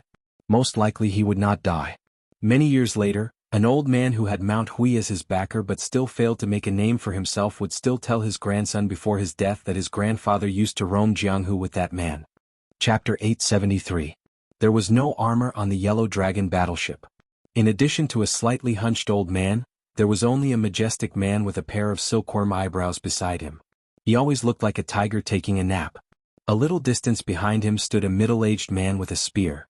Su Fengyin gently floated behind. He exchanged a glance with the old man and then greeted Yuan Zuozong. He did not forget to nod to the retainer named Lu Yambing in the distance. As Wang Xiu's junior fellow apprentice, this person had always lived in the shadow of Immortal of Spear. He was not famous and had never done anything shocking. Therefore Lu Yambing's cultivation was unfathomable. Su Xiao, who had left Beiliang with a simple entourage, took Su Fengyin to the railing and said with a smile, I remember the last time I was at the Spring God Lake, I fought with Wang Mingyang of Xiangfan City. This time I took the opportunity to take a look. The lake is still the same lake, but it is much livelier and livelier than before when there were corpses and starving people everywhere. Along the way she witnessed everything with her own eyes. Only then did she realize that Zhao Heng and Zhao Sun, this pair of father and son, were truly proficient in governing the various administrative matters within their jurisdiction. Just by casually drinking tea in the city, one could hear the commoners praising Prince Jingan. I have always thought that if an official in the imperial court was criticized and impeached by the imperial censor, he might not be a corrupt official. But if the people in the territory said he was good, most of them were really good. At the mention of the young vassal king that he had kicked into the spring lake, Su Fengyin sneered. Luckily he had a first-rate strategist by his side. Otherwise Zhao Sun would have long been eaten up by the Green Party. The Green Party, which relied on unity to achieve success, was torn apart by Zhang Julu in just a few moves. They were completely unable to compete with the Zhang Party and the Gu Party. However, to deal with Zhao Sun, whose prestige was not enough to suppress Qingzhou, wasn't it easy? Liang's surname is Zhao, but whether Xiangfan City and Qingzhou's surname is Zhao, who cares? It was someone who helped him sort out the situation and build relationships. He told those old foxes about the benefits. He threw away the bait of marrying a concubine and purposely helped the son of a Green Party boss get a real power position in Tian City. Afterwards he used other people to tell the truth. Zhao Sun did not have these real bait and favors, he would only be reduced to the same conduct as the Duke of Huainan. Su Xiao grabbed the railing with both hands and laughed. It was that blind Lu Su who gambled with you at Yongzi Alley. The 2 strategies and 14 strategies were written by him. I have seen it. Even a brute like me can understand it. Not simple. Zhao Heng, that woman, has been making mistakes all her life. Only this marriage was done beautifully. In Ishan's words, there was no smoke and fire. When the conditions are right, success will come naturally. That is why people cannot be too smooth. When things are too smooth, they can only rely on themselves. They still want to save face and are not willing to do desperate actions. Su Fengyin asked, why did you think of leaving Beiliang? Yuan Ergu and Lu Qiuer, these newcomers are replacing old generals. Beiliang is in turmoil in everyone's eyes. Plus, with the east wind that the Beiliang cavalry broke through the border last time, Dong Zhuo and Hong Jingyan and Beimang are not as restrained as before. Aren't you afraid that Beimang will retaliate and catch us off guard? What if there is someone in Beiliang? Chapter 874. Su Fengyin stopped here. Su Xiao waved his hand and said with a smile, support from both inside and outside? Daddy was more than happy for those rotten sores and pus to leak out on their own. It was disgusting to always hide them. Some people, after all, had been through life and death for half of their lives. Father could only turn a blind eye to them. In the early years he had promised them that as long as they did not die on the battlefield, he would take all the women, money, and official hats. Father owed the dead a lot in this life, but for those who were alive he felt that he did not owe them much. Take Jianghu for example. The first time his father met him he was only a sergeant. At that time his father jokingly asked him how high he wanted to be in the future. Jianghu said that he would be satisfied if he could be a lieutenant with 700 to 800 strong brothers under his command. If he could kill anyone he didn't like, his life would be worth it. There was also Yan Wenwan, an interesting young man when he was young. He always said to me that he wanted to be a horse dealer in the future. That way, even if he died, he could die on the back of a horse. If he was a peace official who did not have to worry about food and clothing, he said he would not be willing to ride a horse in his old age. He was afraid he would die on a woman's belly. Sometimes, Father looked at those old people who were gradually getting fat and suddenly felt that he did not recognize any of them. Back then there were brothers who dared to scold Father for being disappointing, saying that if Father was a general, he would be better than Su Xiao. There were old brothers who were willing to go crazy in the middle of the night, carrying a jar of wine and running to Father's tent to compete in drinking. There were old brothers who smiled and threatened Father that if they did not set a marriage they would not be brothers. At that time, Li Yishan and Zhao Chongling were still there. Zhong Hongwu, Yan Wenwan, and a large group of people were not old. Chen Zhibao, Yuan Zuozong, and the other children did not need to be said. At that time Father liked to fight the most. He was never afraid of people dying. Father was not afraid who dared to be afraid. If you did not have the guts, then scram back to your wife to warm the bed. So as long as there was a battle to fight they would go crazy. If there was no battle they would shamelessly ask those officials for a battle. You want money? Father is not good at that. I will give you as much as I have. You think it is not enough? Then let's put it on credit first. Once I win the war you can just let your men take the chests away with carriages. Military merits? That's fine as long as you give me some leftovers. Don't treat the brothers who risk their lives too badly. As long as your descendants come to the battlefield, it'll be fine even if they're tens of thousands of miles away from the battlefield. After the war you'll still give them a lot of military merits for free. This way who wouldn't be willing to do business with Father? Only a fool wouldn't do it. Then the imperial court began to know that there was a young barbarian surnamed Su who came from a poor background in Liaodong. After he made a name for himself, he was not greedy for money or achievements. He just wanted to die on the battlefield. Thus, in the end, the court officials who had a good relationship with Father were very willing to give the troops weapons, hoping that Father's military achievements would allow them to speak loudly in the court. The enemies who did not have a good relationship with Father were even more willing to say, "You Su Xiao are tired of living? Then you can go gnaw on the hardest bones and fight the hardest battles to the death." Afterwards, Father fought his way south. Those lofty pillars of the imperial court, the noble clans and aristocratic families who had always looked down on Father, were finally willing to open their eyes and take a look. Only then were they somewhat afraid. Unknowingly, how did that barbarian Su's troops become so majestic? Su Xiao grinned, extending a hand. 50,000 cavalry. Father used 50,000 cavalry to destroy Northern Han. That year, the young emperor of Northern Han clamored with your father, saying that the one surnamed Su was not worthy of your mother, Wu Su. He also said that your mother was blind and was not worthy of practicing the sword. Father did not argue with him. In the end, Father led 600 elite cavalry, directly charging through the gates of the imperial palace and into the throne room. That fellow was paralyzed on the dragon throne, so frightened that he wet his pants. Su Fengyan's eyes were warm as he smiled. In reality he had long since memorized the story by heart. He had heard it so many times that he was sick of it. However, he was different from the impatience that he displayed on his face in the past. Now, as long as Su Xiao was willing to speak, he was willing to listen. Su Xiao suddenly smiled awkwardly. Clearly he was thirsty. Waving his hand at Yuan Zuozong, who was deliberately standing far away, he said, "Go get 2 jugs of white wine. There is no need to warm it. The hotter it is, the better." Yuan Zuozong quickly returned with 2 jugs of wine, one for Su Xiao and one for Su Fengyan. After a pause, Su Xiao no longer spoke of his past. Softly he said, "Han Xianxia is dead. Lu Hao is also dead. The only ones left are Binshi and Zhao Huangqiao. What Father could not do, Son has done. Father is even happier." This time, Father left Beiliang not only to give Yan Wenwan and the others one last chance, but also to walk the same path as you. On the way, I went to the Jin family's mansion. I did not want to make things difficult for them. However, I heard that the old man of Jin Lanting, Jin Right Chancellor, was scared to death on the same day after knowing that father did not enter. Su Fengnian said helplessly, "You did not let them have a good new year." Su Xiao dismissed it with a smile. He looked towards the northwest and slowly said, "Father has been thinking about one thing for the past 2 years. If Northern Mang is truly determined to go south regardless of the overall situation, then in the end, how much of the family's wealth will I hand over to you?" Father had fought so many battles in his life. There were wins and losses, but he rarely won. But when he lost, it was really tragic. There were 2 times when he was almost completely wiped out. It was so tragic that no one thought that father could make a comeback. After losing the battle, I saw those young faces that were blackened by gunpowder. When they saw father, they could still smile. They did not feel that they followed the wrong person. Father was aggrieved. At that time, I swore that even if father was lucky enough to become a high-ranking official and have a son, I must let this kid go to the battlefield in the future. It was only in this way that father felt that he had not let down those soldiers and felt a bit better.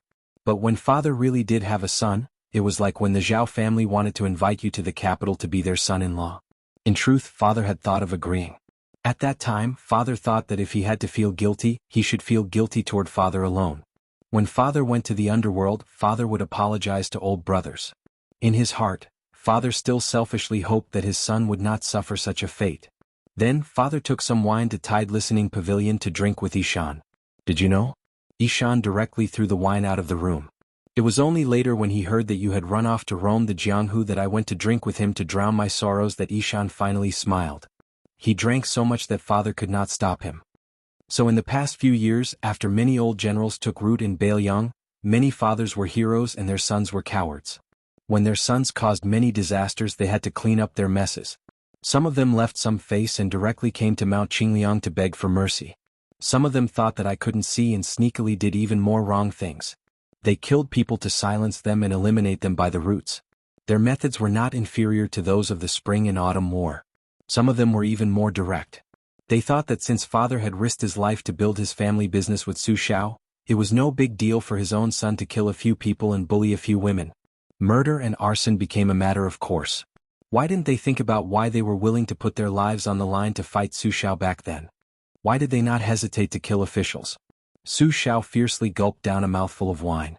He asked with a smile, "Father originally wanted Ishan to do some things, but Ishan said that you would not let him do it no matter what. What were your thoughts?"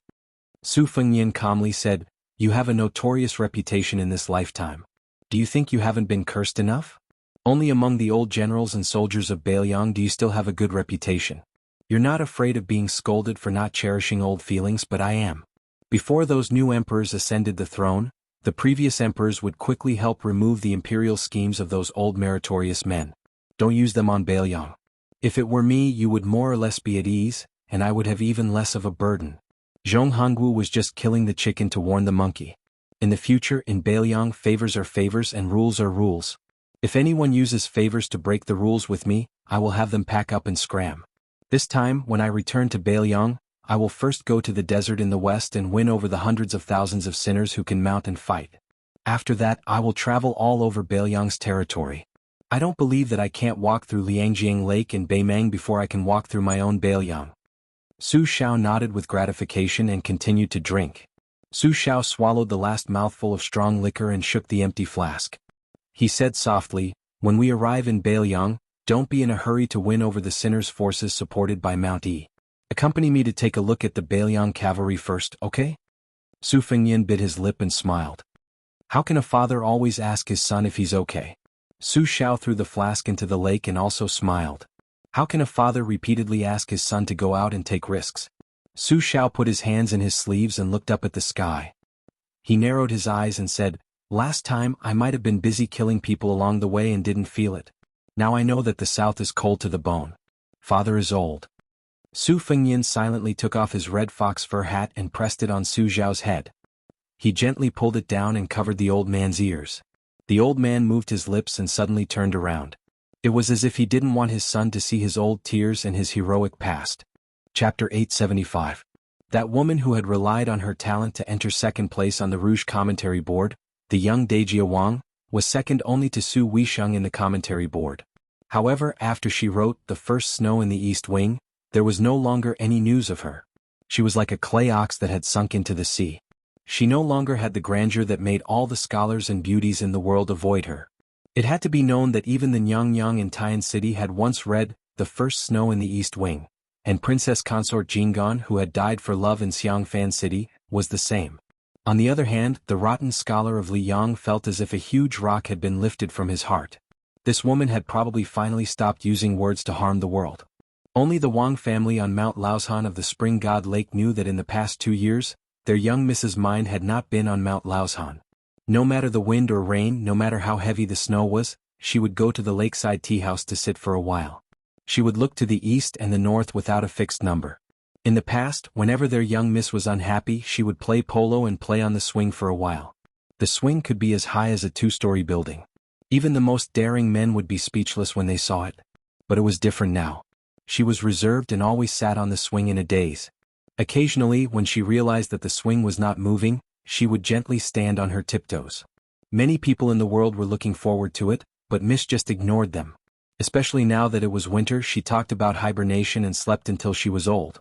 Other than going to the lakeside to look into the distance, she would go back to the study and read a few pages of a book.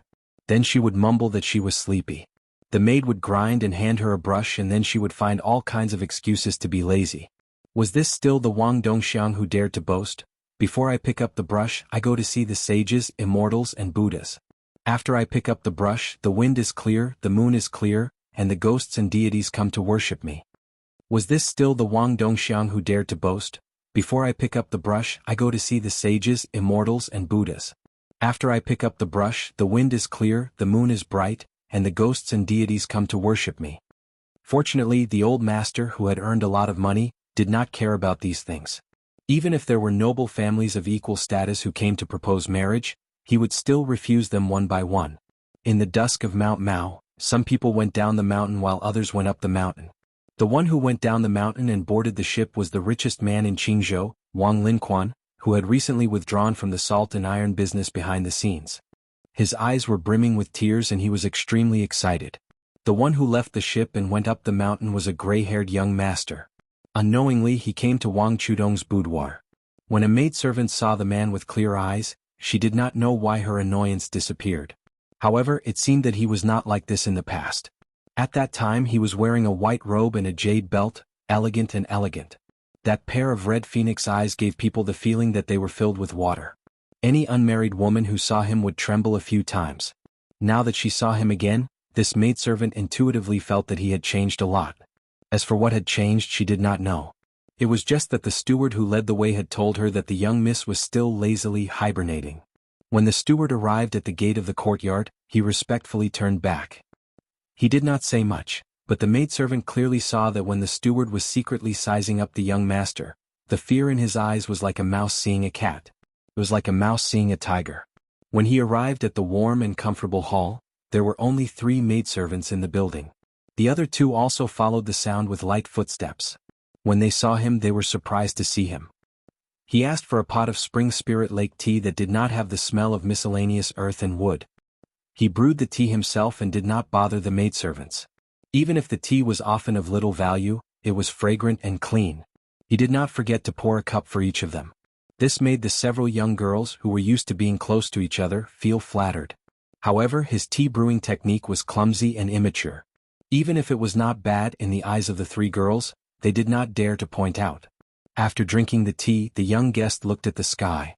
A clever maidservant said that she was going to wake up the young miss. He asked if they could wait in the room. The 3 girls looked at each other and then smiled knowingly and nodded. Chapter 876. Su Fengyin, who was passing by Mount Lao to rest, gently pushed open the door and entered. A servant girl helped to close the door and then she quietly retreated. Su Fengyin sat by the window. The afterglow of the sun shone through the window screen. Unlike the splendor of Mount Lao, this woman's boudoir was very simple and elegant. Other than the 4 treasures of the study, there were not too many miscellaneous items on the table. There was a linglong carved from an old bamboo root. Large bamboo balls encased small bamboo balls. There were about 8 or 9 balls of varying sizes. Su Fengyin's finger pressed on the linglong and moved it a few cun on the table. The The sound was not loud. There was a stack of small colored paper on the table. The colors were different. There were apricot red, goose yellow, and copper green. On the top of the colored paper were 3 crooked characters, Hui Huang Ji. The last time Su Fengyin left Mount Lao, he found out that this Wang Dongxiang's talent and learning had seized the top spot in the literary circle. But the words he wrote did not seem to be of any use. Today, seeing it with his own eyes, he found out that it was really earthworms that had crawled on it. It was an unsightly sight. However, the handwriting on the small, exquisite paper under the Hui Huang Ji was still ugly. There were many broken lines and broken poems, all of which could not be underestimated. There were powerful military poems about the frontier fortress. There were also words about a hermit's bitter recitation. On the contrary, there were very few words of hidden bitterness in the boudoir. Yanji's official ranking was only based on the women's beauty. The men all had their own preferences. There were many objections to the 10 people on the ranking list. Many people said that the famous courtesan Li Baisher's ranking was too low. Others said that they had never seen that girl surnamed Nangong, so how could she have the qualifications to be ranked above Chenyu? Yanji's assistant ranking was a lot fairer. Bailiang's Junju Su Weisheng, Chunshin Lake's Wang Chudong, and the female scholar Yen Dongwu, who was already the crown prince's imperial concubine, could all be considered to be on the ranking list. There were not many objections. Su Fengyin flipped through the colored paper one by one. When he finished, the order was reversed. He flipped through it again and the Hui Huang Ji returned to the front page. After folding more than 60 colored papers, Su Fengyin leaned back in his chair and looked out the window. On Chunshin Lake, Xinyuan Qingfeng was ruthless. In one day he killed 6 martial artists in succession. They were all famous Jianghu seniors and had almost become the common enemy of Jianghu. On the next day no one went up the arena. On the third day, 3 famous Jianghu masters went up the arena one after another. Again their heads were smashed by Xinyuan Qingfeng. This kind of Wulin Alliance's chief made people's hair stand on end. He was definitely not the Wulin Alliance that Jianghu people admired. However, Mount Huishan's Niu Dagong became famous because of this. Strangely, the more ruthless Xinyuan Qingfeng's methods were, the more the Jianghu people's curses were not one-sided. The old and new Jianghu people's perceptions were completely different. The old Jianghu people were heartbroken, while the new Jianghu people were eager to give it a try. In private, undercurrents were surging. They all said that only such a cold-blooded woman, such a chief, could have the hope of leveling Mount Zhulu. Su Fengyin did not know what Jianghu would look like in the future. Su Fengyin's thoughts drifted away. He thought of the fox fur coat that he had taken from Bailiang to the south at Shangyin Academy. If she had made up her mind, she would never have left the fox fur coat behind. But since she was unwilling to be a caged bird, Su Fengyin could only pretend to be magnanimous and go with the flow for once. If he had the chance to meet her again in the future, he wondered if she would have already become an old woman. Su Fengyin also thought of the first time he walked the Jianghu. At that time he was at the bottom of the Jianghu looking up at the Jianghu. There was once an unforgettable figure by the Luo River, but now she had long since faded away. The second time he was looking down at the Jianghu from above. Su Fengyin turned his head and looked at the bed. That year, when he accompanied her on the lake to ride a turtle, Su Fengyin had never thought that today's situation would occur. He really did go to Beimang and survived. In the future he would follow the traditional order of succession and rule over Bailiang. He would take over Su Zhao's family property and continue to draw a circle around the prison, guarding the northwest gate. The afterglow of the sun dimmed, and the twilight gradually deepened. A slap came from the bed. The young woman slapped her face hard. Her eyes were drowsy, and her face was full of shame and anger. She sat up. It turned out that countless charcoal had been used to lay the floor of the boudoir. Although the room was as warm as spring and winter, it also gave the mosquitoes the ability to hibernate and survive the winter. It was extremely annoying. The woman was fond of sleeping, and every time she had to scheme against the winter mosquitoes. The maid could not wake her up because these mosquitoes had done a great job.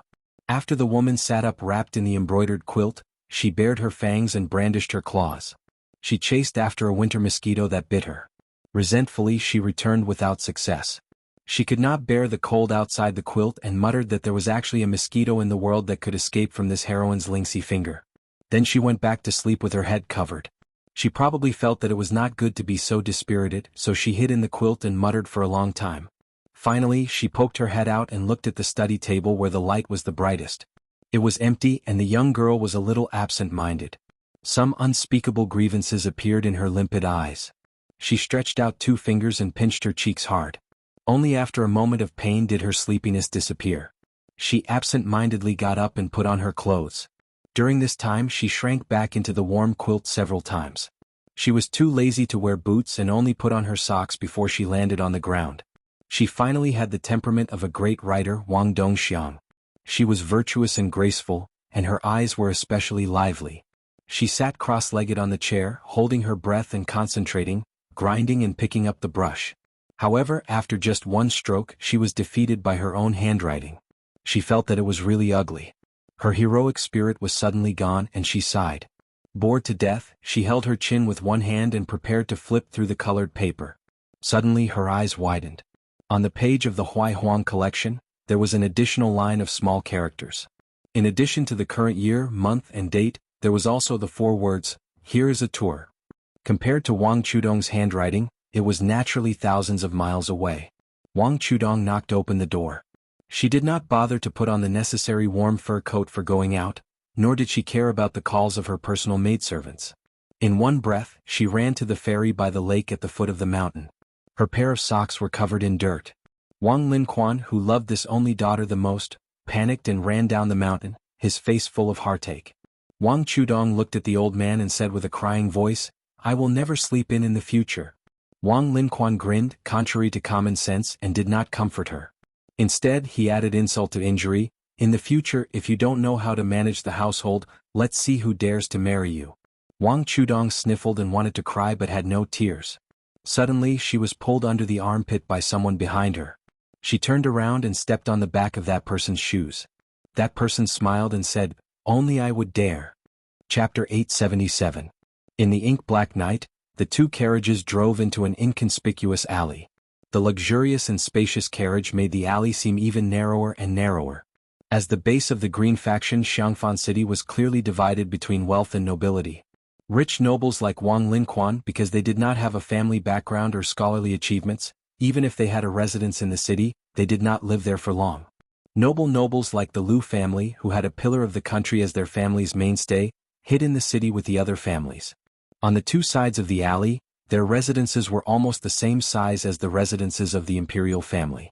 As for Wang Linquan's main gate on Mount Lao, no matter how imposing it was only the residence of a rich family and could not be considered a residence. In this alley, which was called the Sheep Alley by the people of Qingzhou, there were many influential people. Other than the Lu family, the oldest of the 6 assistant ministers of the imperial court, the assistant minister of personnel, Wen Tai, and the Qingzhou general Hong Lingshu, who held the military power of Qingzhou, lived next to each other. It was these 3 influential families of Qingzhou that supported the Green faction, which could compete with the Zhang and Gu factions in the imperial court. Unfortunately, success was due to 3 surnames, and failure was also due to 3 surnames. Following the dissension and discord of Lu Wenhong and the other 2 elders, the Green faction ceased to exist and scattered to other forces. The other influential families also scattered when the tree fell, and each of them found another branch to rely on. It was difficult to unite the people's hearts again.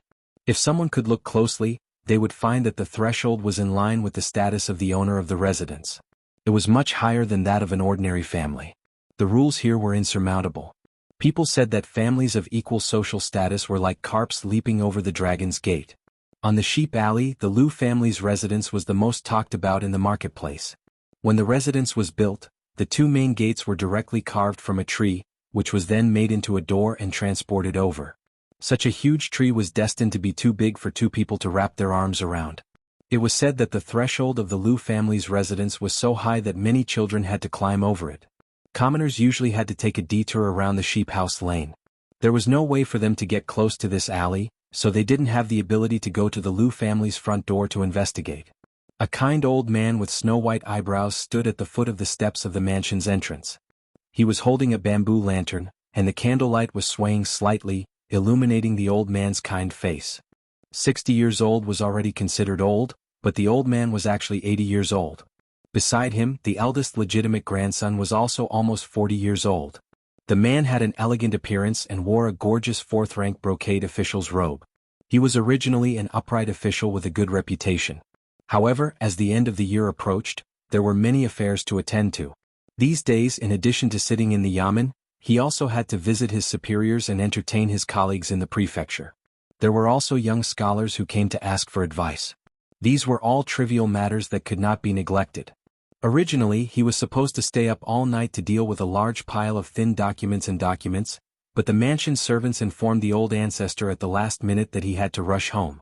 Lu Dongjiang, the governor of Taishi Prefecture, had no choice but to rush home without changing out of his official robe. The future head of the Lu family looked at the end of the alley and turned his head to ask his grandfather in a low voice if he could help him carry the lantern. The old man, who used to be the backbone of the Green Party, shook his head. The old man did not tell his eldest legitimate grandson who was coming to visit in the middle of the night. Lu Dongjiang, who had been afraid of his grandfather since he was young, did not dare to say anything. This kind of reverence continued until Lu Dongjiang, who was known as Lu Jiangke, was 30 years old. It was only in these 2 years that he went to Taishi Prefecture to become the governor of the prefecture. He could barely be considered an outsider official. Only then did his attitude improve slightly. He no longer trembled every time the old man asked him face to face, afraid that the old man would look down on him. No wonder the famous scholar of Qingzhou, Lu Dongjiang, was so unmanly. It was really because his grandfather was too successful and famous. Just the fact that he formed a cabinet with the current Grand Secretary's teacher in the previous dynasty was enough to make people respect him like a god. The Lu family already had 6 generations, but everyone without exception lived under the protection of the old man's achievements. Perhaps only Lu Dongjiang's daughter could talk and laugh freely in front of the old ancestor. The others did not have this kind of courage. After retiring and returning to his hometown, the old man, who still had the title of Pillar of the State, glanced at the mansion across the alley. It was the old man Wentai's mansion. Thinking about it carefully, one was in the imperial court while the other was in the wilderness. They had not seen each other for about 4 to 5 years. It was good that they did not meet each other. At least they could maintain a cordial relationship on the surface, unlike Hong Lingshu, who had to lower her head and raise her head constantly. Instead, they went further and further apart, implicating the descendants of the 2 families who had a good relationship with each other. Not long ago they even had a big fight. It was to the extent that the matter reached the young vassal king's side. That young man also knew how to conduct himself. He did not hesitate to use his status as a vassal king to put on a posture of bearing a bramble and asking for punishment. You, the lord of Qingzhou, who was watching the fire from the other side of the river, should be punished 50 times. What crime did you commit? To be able to stay in the capital at the age of 70, often working day and night to seek peace for the emperor, he did not feel tired. At this moment the old man truly felt a little tired. Turning his head to look at the door knocker on the door, Lu Feiqi laughed at himself. He had worked cautiously and conscientiously all his life. So many times he had made fearful choices in exchange for this green tin knocker, which was not inferior to that of a duke or marquis. Chapter 878. Lu Dongjiang saw that his grandfather was in a rare state of decline and became increasingly uneasy. In the past few years of governing Taishi County, he didn't dare to slack off. His interactions with people were flawless. Currently, the imperial court was bold and decisive, and the imperial examinations were being promoted. Many of the scholars who had been his teacher and student had passed the imperial examinations. While Lu Dongjiang was searching his heart, the old man suddenly raised the lantern in his hand and softly said, "There is a saying that, the more you work, the more vulgar it becomes. It means that once the work is too complicated and loses its original flavor, going too far is as bad as falling short. Being a person is also a principle. No one loathes a smooth and slick person, but no one can sincerely become close friends with such a person, much less share trials and tribulations with them. If you want to get along well with someone, you have to know 1 or 2 embarrassing things about that person. Only then will you feel comfortable and at ease. In Taishi County, it's not that you didn't do well, it's that you did too well. You already outshone the trees in the forest. Our Lu family's eldest granddaughter-in-law isn't a bad person. Although she comes from a small family, after coming here, she was able to manage the household with integrity. She doesn't like you to be a womanizer, which is human nature. If you are willing to treat her with respect, that is a good thing. But because of this, you refuse to engage in social engagements, which is incompatible with the entire officialdom. Do you really think that with that little bit of reputation on the surface and 1 or 2 myriad people umbrellas when you leave office, you will be able to step on others and be promoted? You may believe that you are a good official and have a clear conscience, but your father left early. Your several uncles are also disappointing. Grandfather has helped them for most of my life, but they still haven't been able to stand up. Don't talk about putting in effort, just not being a burden is already not easy. Since you will be the head of the family in the future, it will be inevitable that you will have to act like the screen wall behind the E sect, acting independently and blocking all filth for this family. You can't take things for granted like today. The old man, who rarely spoke at length with his descendants, paused for a moment, his expression bleak. Lu Dongjiang's face was deathly pale. In the middle of winter, sweat poured down his back. The back of his official robe was soaked with sweat. Before seeing the carriage, one could smell the hooves of the horses. Lu Feiqi sighed softly and said, "Officials protect each other." These words don't sound nice, but it shows the true meaning of being an official. Now the three families of the Green Party are like fire and water. Not only are they pursuing their own futures, but they also look down on each other. How can they go far? In this game of chess in Qingzhou, Grandpa is already powerless to reverse the situation. He has already obtained all the benefits that he should have obtained. It is very difficult to snatch anything from Wen Tai and Hong Lingshu's pockets. If Grandpa can't do it, you guys can't snatch food from the tiger's mouth either. But Grandpa can still do one thing before he dies, and that is to take you to another chessboard and sit down. There are not many pieces there, and there is a lot of space. It is not like the old chessboard where every little thing is fought over. Even if the Lu family is not strong enough, the Lu family's descendants will not starve to death.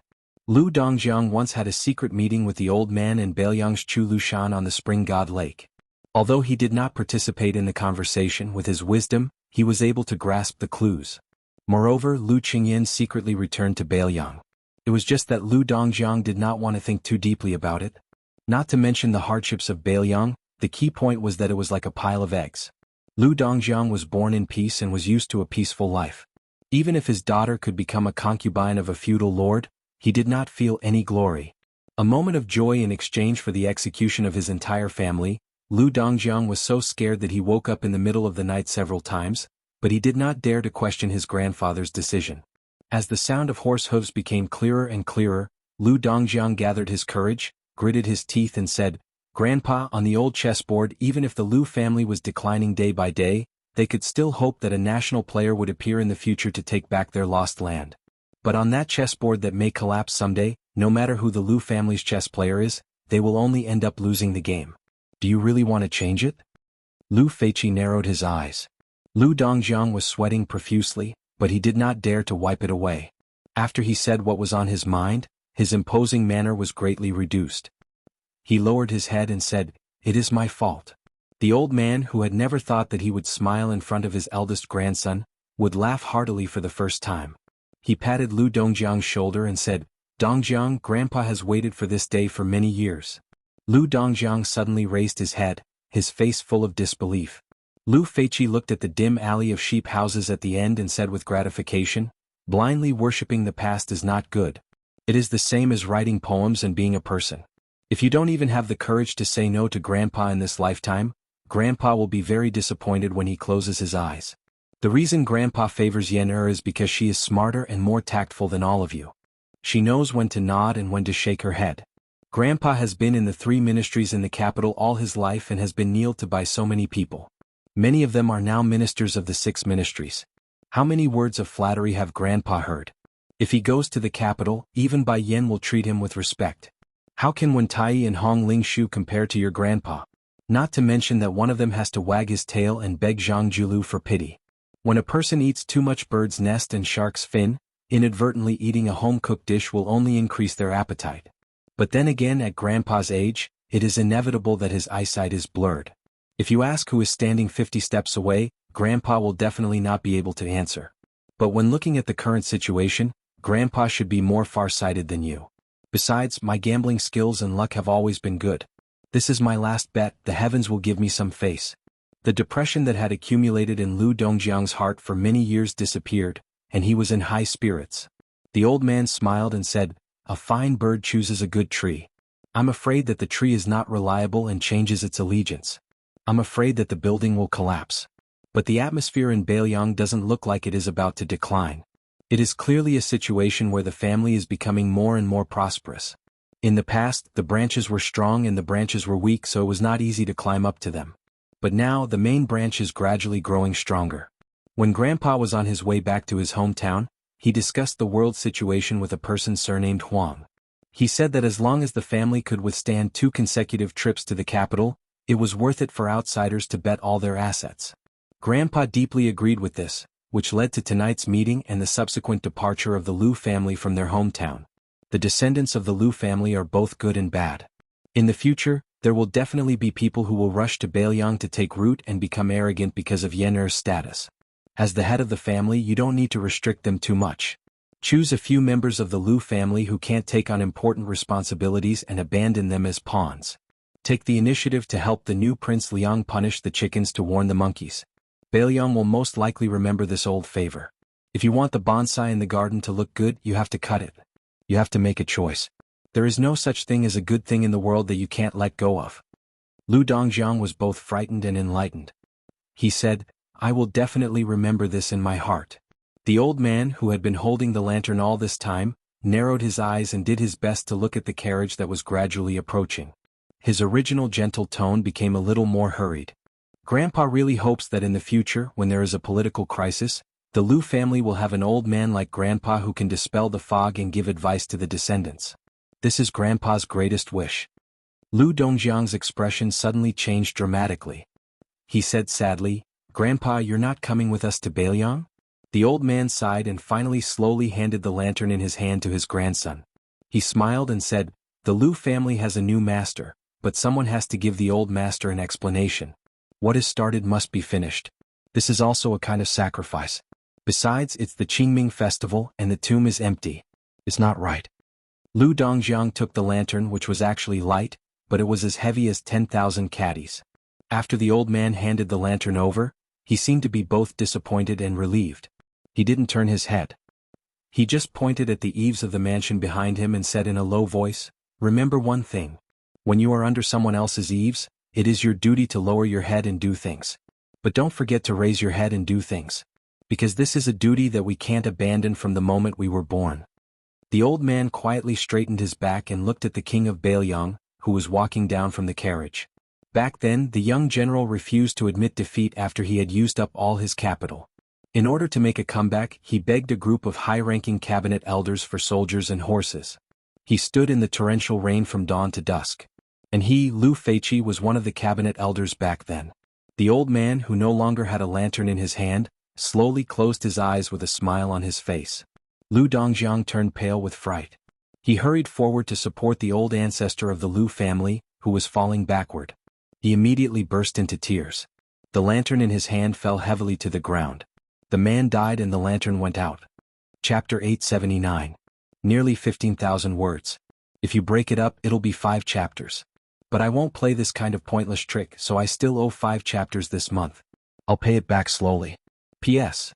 This chapter can be considered a major turning point between Jianghu and the imperial court. Su Fengnian didn't expect that as soon as he got off the carriage, he would be met with such a sudden grievous news. Fortunately, the eldest grandson of the Liu family, who was his future father-in-law, wasn't a pedantic, inflexible scholar. He quickly carried the ancestor on his back and led them secretly into the mansion through a side door. The Liu family's threshold was indeed much higher than that of an ordinary official's residence. The ground inside the mansion was also much higher than the alley outside. Bypassing the specially bestowed colored glaze screen wall, they didn't take the main road. Instead, they headed west and chose one of the 6 side roads. High and noble families had rules and regulations. Not only were the eaves of the side roads a few inches lower, the courtyard gates and the ground were also a full 3 feet lower than the main road. Usually, it was the servants who walked on these side roads. So many of the eldest sons and grandsons of the powerful families, from young to old, would never walk on this side road in their entire lives. Because of the meeting with Beiliang Su Xiao and his party tonight, the odd-job workers were forbidden to go out after nightfall. They were even exempted from the duty of guarding the courtyard at night. However, there were many side rooms in the mansion and officials' aides who might not scrupulously abide by the rules. Xianxia City also had an unusually large number of brothels. After Li Baisher, who was both beautiful and beautiful, left Qingzhou, the flock of phoenixes had no leader. In order to compete for the top courtesan, they spared no effort. Almost every night in Xianxia City was filled with music and song. Fortunately, the Liu and Wen clans, which faced each other, were close to the end of the alley between the sheep houses. Many famous and debauchee who didn't mind criticism would enter the mansion from the other end. Old Assistant Minister Wen Tai, who held the power to promote and demote all the officials in the world, had returned home many years ago to visit his relatives and pay respects to the graves. He had cursed the foul atmosphere, and only then did the sheep house alleyway become peaceful for a period of time. When Assistant Minister Wen returned to the capital, his ignorant and incompetent great-grandson, who had not yet reached the age of 20, was the first to return home with 2 courtesans from the brothel. The alley immediately reverted to its old state and went out of control. Su Fengyan followed behind Lu Dongjiang. Although the county governor lived a life of having food and clothing at his beck and call, if he wanted to be a famous scholar, he had to be diligent. It was physically demanding work. It was not easy to eat, drink, talk, climb high and write essays. However, the Lu family's mansion was deep. Lu Dongjiang walked in a hurry. Coupled with his absent-mindedness, he stumbled and fell to the ground. Su Fengyan picked up the lantern and followed behind him. He did not deliberately support Lu Dongjiang. Lu Dongjiang's nose was bruised and his face was swollen. He was sobbing and could not stand up. To live in this world, one had to have a certain amount of spirit to support them. Once this spirit was released, everything would come to an end. At that time outside the mansion, in order to not lose in front of Su Shao, Shangzhuguo Lu Feiqi had to forcefully hold on to that last breath. Originally he was at the end of his life. However, he might still be able to hold on for 1 or 2 spring and autumn. Like boiling oil, it was quickly gone. Su Shao looked at the scholar whose head had hit the ground and sighed. Su Fengyan walked over and squatted down.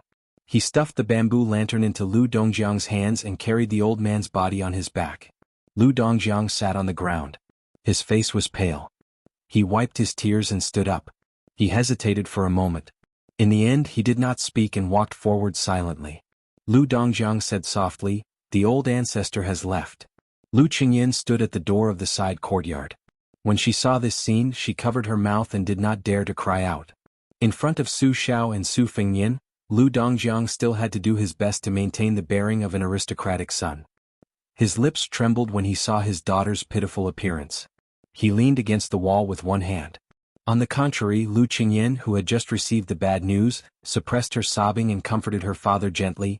"Father, the old ancestor has died of old age. A few days ago he told Yen that he knew he did not have much time left. If the old ancestor's spirit in heaven saw us unable to recover from this setback, he would not be able to rest in peace." Lu Dongjiang nodded. He used his sleeve to wipe his face. He wiped it again and again. For a long time he did not turn his head to look at anyone. Su Shao said calmly, "Minister Lu did not live a sullen life. There are only a few people in the entire imperial court who have the good fortune to be able to retire unscathed from a high official position. This king has always been critical of the ministers of the previous dynasty. After he became a general and was conferred the title of king, he would always criticize them whenever he met them. However, he did not have any complaints towards Minister Lu. After all, Lu Qingyan could still force a smile. She invited everyone into the yard. Hearing this, Lu Dongjiang secretly cried again. He looked down at the lantern and was a little confused. Originally, Lu Dongjiang thought that after his grandfather's advice, he was already a different person from the county chief of Taishi Commandery. After his grandfather left, he immediately returned to his original state. In addition to the father and son of the Su family, there was also Yuan Zuozong, the famous general of the Spring and Autumn Cavalry War, who was not unfamiliar to Lu Qingyan. There were also Han Laozhan and Su Yanbing, the 2 close retinues of the king of Bailiang. However, there was one person that made Lu Qingyan's pupils shrink.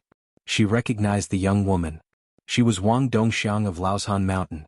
Her father, Wang Linquan, was once a soldier of the general. At dawn the next day, Su Fengyan, who had not slept the whole night, quietly went out of the mansion from the back door. He took Yuan Zuozong to Yongzi Alley. The men of sacrifice secretly followed them as usual. Su Fengyan walked in the alley and smiled slowly. "Brother Yuan, letting Lu Qingyan be the concubine of Bailiang is to win over the Lu family and lay a foundation for the scholars to die in the cold. Even if we buy a horse worth 100 gold at a high price, it will also be mutually beneficial. I don't have any burden on this marriage. However, involving Wang Chudong is not only because the Wang family's financial resources cannot be underestimated, but also to stabilize the morale of the old soldiers. Aren't we too Philistine?" Yuan Zuozong said indifferently, "The Su family and the Wang family are willing to be beaten and the other is willing to be beaten. It is even more so for His Highness and the woman surnamed Wang who likes His Highness. It is not Philistine. Moreover, if it were not for Lu Qiuer's support, the Wang family would not have today's wealth." Su Fengyan came to a wall in Yongzi Alley. "The first time I came to Xiangfan City, I saw the scene of the 6 pearl bodhisattva leading thousands of ghosts out of the city. Later on he met the blind chess player Lu Su here. At that time he left in a hurry and did not believe in his luck. In addition, he did not believe that chess skills had anything to do with governance. In the end, he missed the opportunity to meet this hidden genius strategist. Now he regretted it so much. If I had known that this guy was a romantic figure who could write the 2 essays and 14 strategies, I would have tied him up and brought him to Bailiang. Yuan Zhuozong smiled. That's Philistin. Su Fengyin laughed involuntarily. Su Fengyin sighed. After Lu Feiqi's death, the Lu family has to delay for a while. That's nothing. I'm just worried that trouble will arise and things will get complicated. Yuan Zhuozong said calmly. That's why Lu Qingyan kept the funeral a secret. She only said that the ancestor of the Lu family was sick. This woman is not simple. Su Fengyin smiled bitterly and said, seeing how she settled the Wang girl with just a few words, she vaguely has the demeanor of a first wife. Also, when she was in the Wudong courtyard, I knew that this woman was not simple. I don't know who can suppress her in the future. Yuan Zhuozong nodded seriously. The princess candidate should be decided as soon as possible. Su Fengyin hugged his hands and exhaled a breath of mist. He squinted and smiled. Before going to Beimang, I talked with Su Xiao. At that time, I naively thought that it was not impossible to pinch my nose and marry Yan Wenwan's granddaughter. Now I finally feel relieved. She looks like her father, rougher than a strong man. That's not all. But her temper is very bad. Just thinking about it makes me scared. Yuan Zhuozong smiled slightly. Su Fengyin walked slowly along the alley. I heard that Gu Daju's adopted son Yuan Tingshan killed a Vajra realm master in the north with Nanhua saber, the head of the talisman saber. Tuoba Chun, son of Beimang, also killed a Xian finger realm master in Vajra realm. Every dog has its day. If you meet them now, you will be chased by them for 10 blocks. Yuan Zhuozong said, Your Highness, Gu Jiantang became the Minister of War because of his saber skills. But because of his saber skills, he can't go further in the court. He is too arrogant. As a general, he is almost invincible in war. But as an official, he is barely satisfactory. The problem is that Gu Jiantang knows that he is not as good as his adoptive father, but he can't change his character. If he does, it will damage his cultivation. Su Fengyin turned his head and smiled. Brother Yuan, are you reminding me that I can't have the best of both worlds? If I want to be a good king of Bailiang, I shouldn't be obsessed with martial arts. Yuan Zhuozong nodded solemnly. Su Fengyin was silent.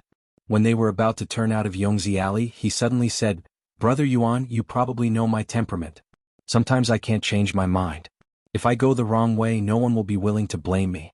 You must remind me. If you can't persuade me, you must hit me to wake me up. Yuan Zhuozong still said meticulously, It's difficult. Your Highness will be the king of Bailiang in the future. Even if I dare to offend you, I'm afraid that your Highness will not let me kill the enemy. It's really a helpless thing. Brother Yuan, can you not be so serious when you tell a joke in the future? It's difficult. Brother Yuan, I'm helpless right now. When the two walked out of the alley, their sight suddenly became clear. There were many hawkers selling food along the street. They would not get up early if there was no profit. The king, the general, and the servants were all the same. Su Fengyin looked at the gradually bustling street and said softly, In fact, Lu Dongjiang and Lu Qingyan also know that if it weren't for the lieutenant who was humble under the eyes of the cabinet, Su Xiao, the king of Bailiang, whose power is far above the Lu family, the old ancestor of the Lu family had already used up his remaining energy and spirit, he wouldn't have died so hastily.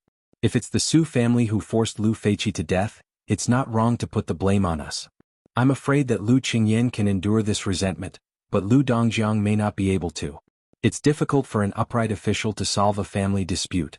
If there is a time when he puts righteousness before family, he will be in a difficult position. Chapter 880. Yuan Zhuozong said with a smile, It's not a big deal for Chu Lushan to be the villain in the future. The Lu family will definitely not be convinced. Why not let Yuan Zhuozong be the villain? Then they will be convinced. Su Fengyin shook his head. Su Fengyin rubbed his cheeks. Huang Longshi, Sun Ping, my master, Yuan Binshi, Nailan Yusi, Zhang Julu, and Lu Feiqi who passed away yesterday have all added color to the scholars in the world. Brother Yuan, you probably don't count. Lu Su of Yongzi Alley, Qin Shiliang, and Su Beiji of aristocratic family, no matter if they have hatred or not, they can only watch the backs of these gentlemen go further and further away. I don't know if there will be younger scholars coming to see our backs in the future. Yuan Zhuozong rarely showed his melancholy in front of others. At this moment, he sighed undisguised. You said Chu Lushan is smart, but even the blind can't see his flattery to his highness. How smart can such a person be? But if you say Chu Lushan is stupid, he has the ability to make a rhyme. His poems and songs are natural. Only Chen Zhibao can be better than Chu Lushan in terms of talent for generals and soldiers. I used to dislike Chu Lushan very much because I thought he was not popular. Now I am a little better, but I think I will not confide in him in my life. But Yuan Zhuozong thinks that such a person can be called a teacher. I don't know what he and Chen Zhibao want. Yuan Zhuozong wanted to say something but stopped. When he was about to say something, Su Fengyan had trotted to buy a tray of steamed buns from the hawker. Yuan Zhuozong smiled. Well, he was not used to flattering words. Yuan Zhuozong wanted to say that although His Highness could not be a teacher, one day, his back will be the front of the Central Plains. All the people will look to the north. Wuxia's county in Ningzhou was a county. According to the law of Liyang, there could be 2 county officers. Wuxia's county was remote. The people there were tough and difficult to tame. If there was any trouble in the world, there would be refugees running around and living in the mountains and forests. Liyang attached great importance to the horse administration, which had been implemented in Lianhuai and other places for many years. Ningzhou was barren and far inferior to other places, so it was originally not suitable to raise horses.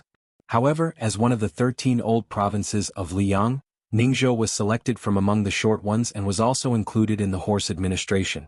During the spring and autumn period, almost the entire province raised horses, which could be considered to have made great contributions to the Zhao family. Most of the high officials at the prefecture level were promoted to become officials in the capital.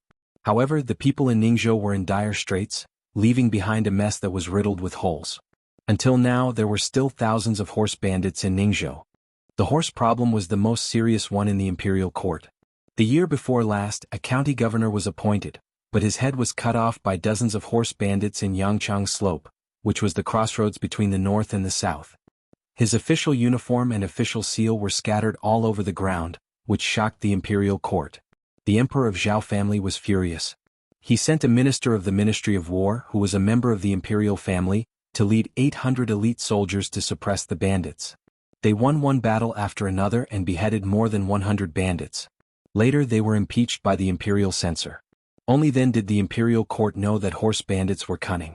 The minister could not find any trace of the bandits, so he had to collude with the local officials and replace the bandits with prisoners on death row. Among them there were 16 innocent people. The minister was executed on the spot. The 2 captains and the 800 elite soldiers were exiled to Liaodong. It's better to be a small official in another state than a high official in Ningzhou. The difficulty of Ningzhou's governance could be seen. There were many rules for a scholar to be an official. It was okay to be a county magistrate. Although his rank was low, he was still in charge of politics. There was hope for promotion. However, if he became a county governor, he would become a joke. As for being a county governor in Wuxia County, which was close to Yangchang Slope in Ningzhou, it was really a tragedy that would make the family sad and the enemy happy. One of the 2 county governors in Wuxia County had always been empty. The old county governor, Yan Huaxing, was from the county next to Wuxia County. He was addicted to alcohol. He was quite capable of flattering the county magistrate and the chief clerk, drinking and having fun together and flattering the county governor. However, if he was asked to suppress bandits, it would be asking for his life. Yan Huaxing was not good in the county official evaluation every year, but he had always been a county governor. In Yan Huaxing's words, if anyone was willing to come to Wuxia County to replace this bullsh** T official, he would put the official hat on that person's head without saying anything. He would even give a thumbs up and praise that person for being a good man. However, at the end of the year, Yan Huaxing did not lose his position. Instead, a strange young man with the surname Song came to Wuxia County and became his colleague with the same rank, and salary. He brought a horse, a page, and a box of scriptures with him. Yan Huaxing discussed it with the county magistrate and the chief clerk. They felt that this young man did not look like an official who inherited his father's shadow. If he had a family background, who would be willing to come to Wuxia County to suffer? He should not be someone from the capital or someone who passed the Jianxu exam. According to the usual practice, if an official outside the capital was not promoted, it would be tantamount to banishment. After thinking it over, the 3 old foxes in the officialdom all felt that this young man was a poor young man who started his career by relying on his poetry and literary talents. This was because the young man with the surname Song had a good hand in writing, which belonged to the style of the 2 masters in one family that was popular in Liang imperial court. Even a boorish man who did not know a single word would feel good when he saw it. Moreover, this young man was born white and clean, and his skin was even more tender than a woman's.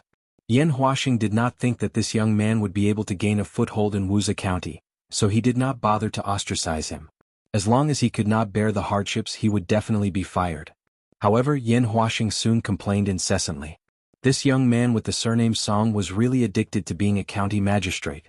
As soon as he arrived at the county magistrate's office, he would bring out a pile of geographical maps that were heavier than books. Moreover, every few days he would ask him about the distribution of horses in Wuxia County.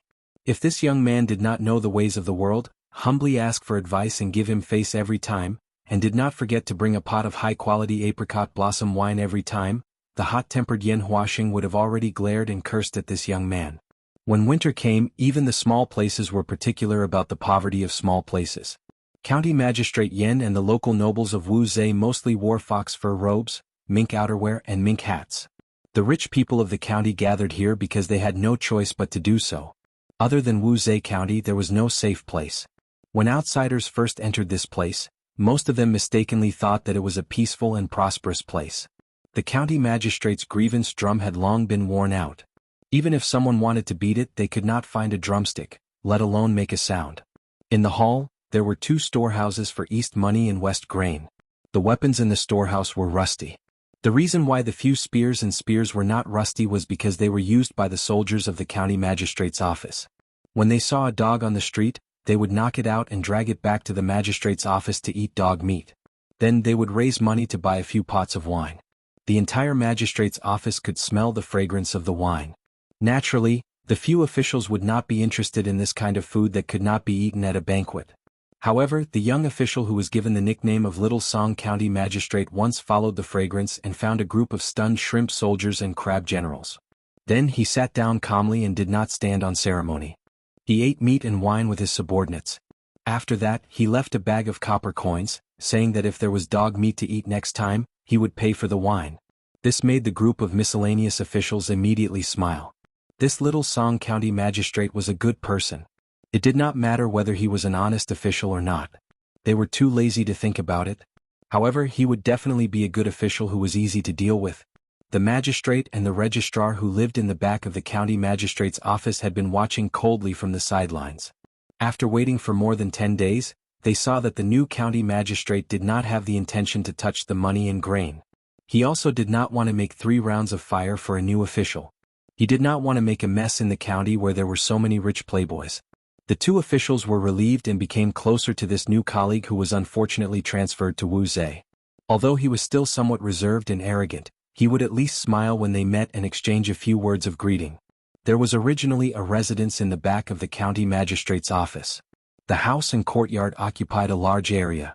However, it had long been occupied by the brother-in-law of the county magistrate and refused to move. The county magistrate saw that Little Song County Magistrate had been silent and did not hear any gossip. It should be known that although a sparrow was small, it had all the essentials. There were so many small ears and gossips in the county magistrate's office that it could not hide any secrets.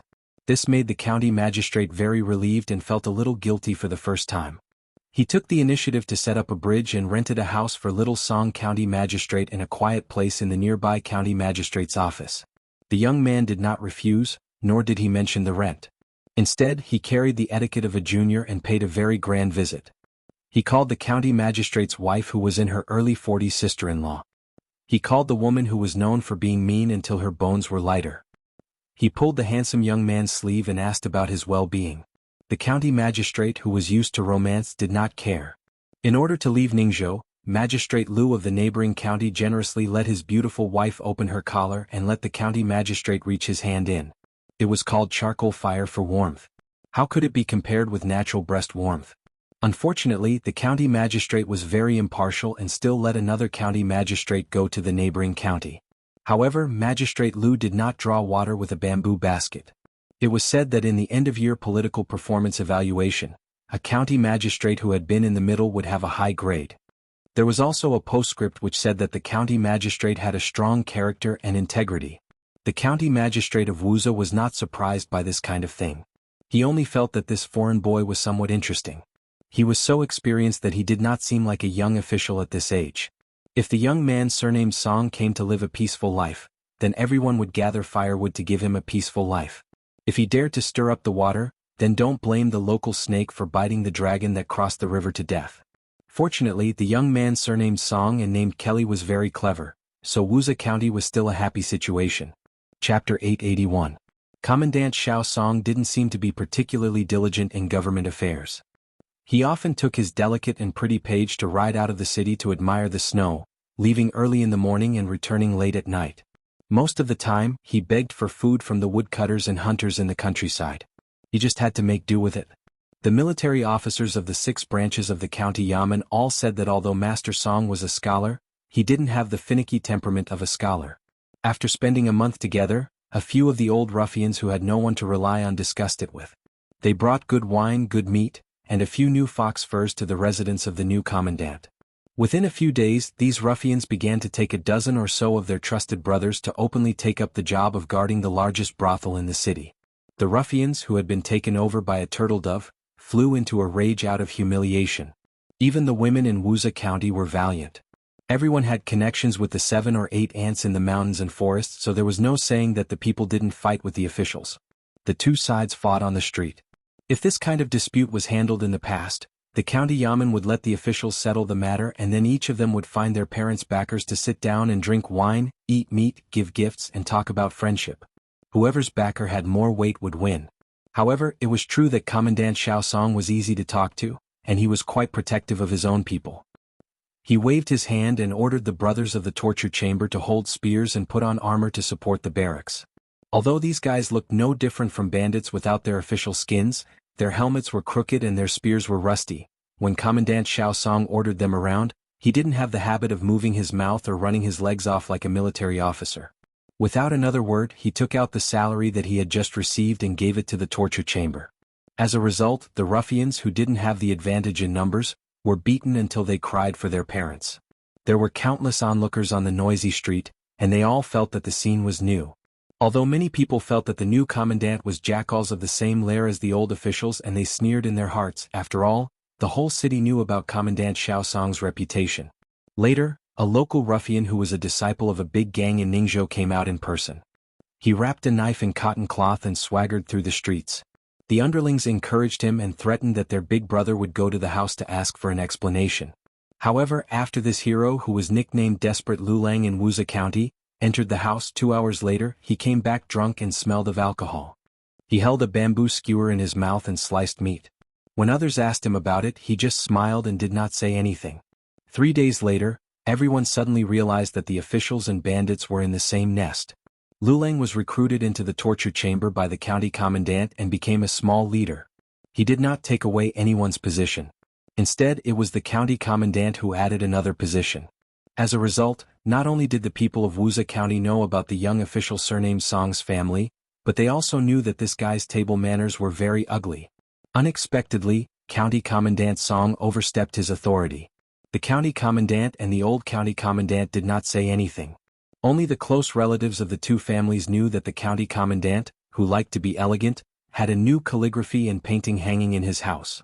Master Yan's son, who was an ordinary scholar and was the county commandant next door, somehow wrote a response essay for the county commandant.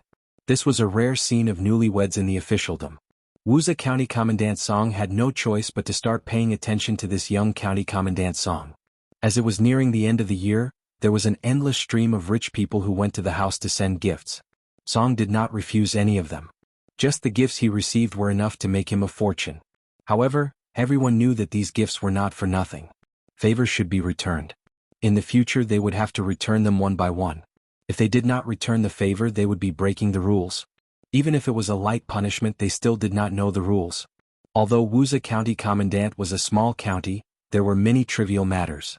Song Kelly was a secondary 9th-rank county commandant and an official who specialized in dealing with troublesome matters. He would be in for a lot of trouble in the future. However, the situation was quickly broken. It was so fast that it could be said that it was like a sudden clap of thunder. The registrar official, who had always been aloof from worldly affairs, took the initiative to make things difficult for the new county commandant. Not only did he make things difficult for the new county commandant, he also made the brothel personnel lose their status. It was shocking. Several wives whose husbands used to work in the brothel were happy when they earned money and praised County Commandant Song for being a straightforward man. They even wanted to introduce local beauties to him to warm his bed. However, after their husbands lost their positions, they immediately became shrews. One shrewish woman even threw feces and urine at the door, saying that she wanted to bring bad luck to County Commandant Song for the coming year. The sixth branch of the county government also quickly changed their course and kept a respectful distance from County Commandant Song. The house was also taken back by the owner with a straight face, saying that he would not rent it no matter how high the price was. The new County Commandant Song was not angry at all.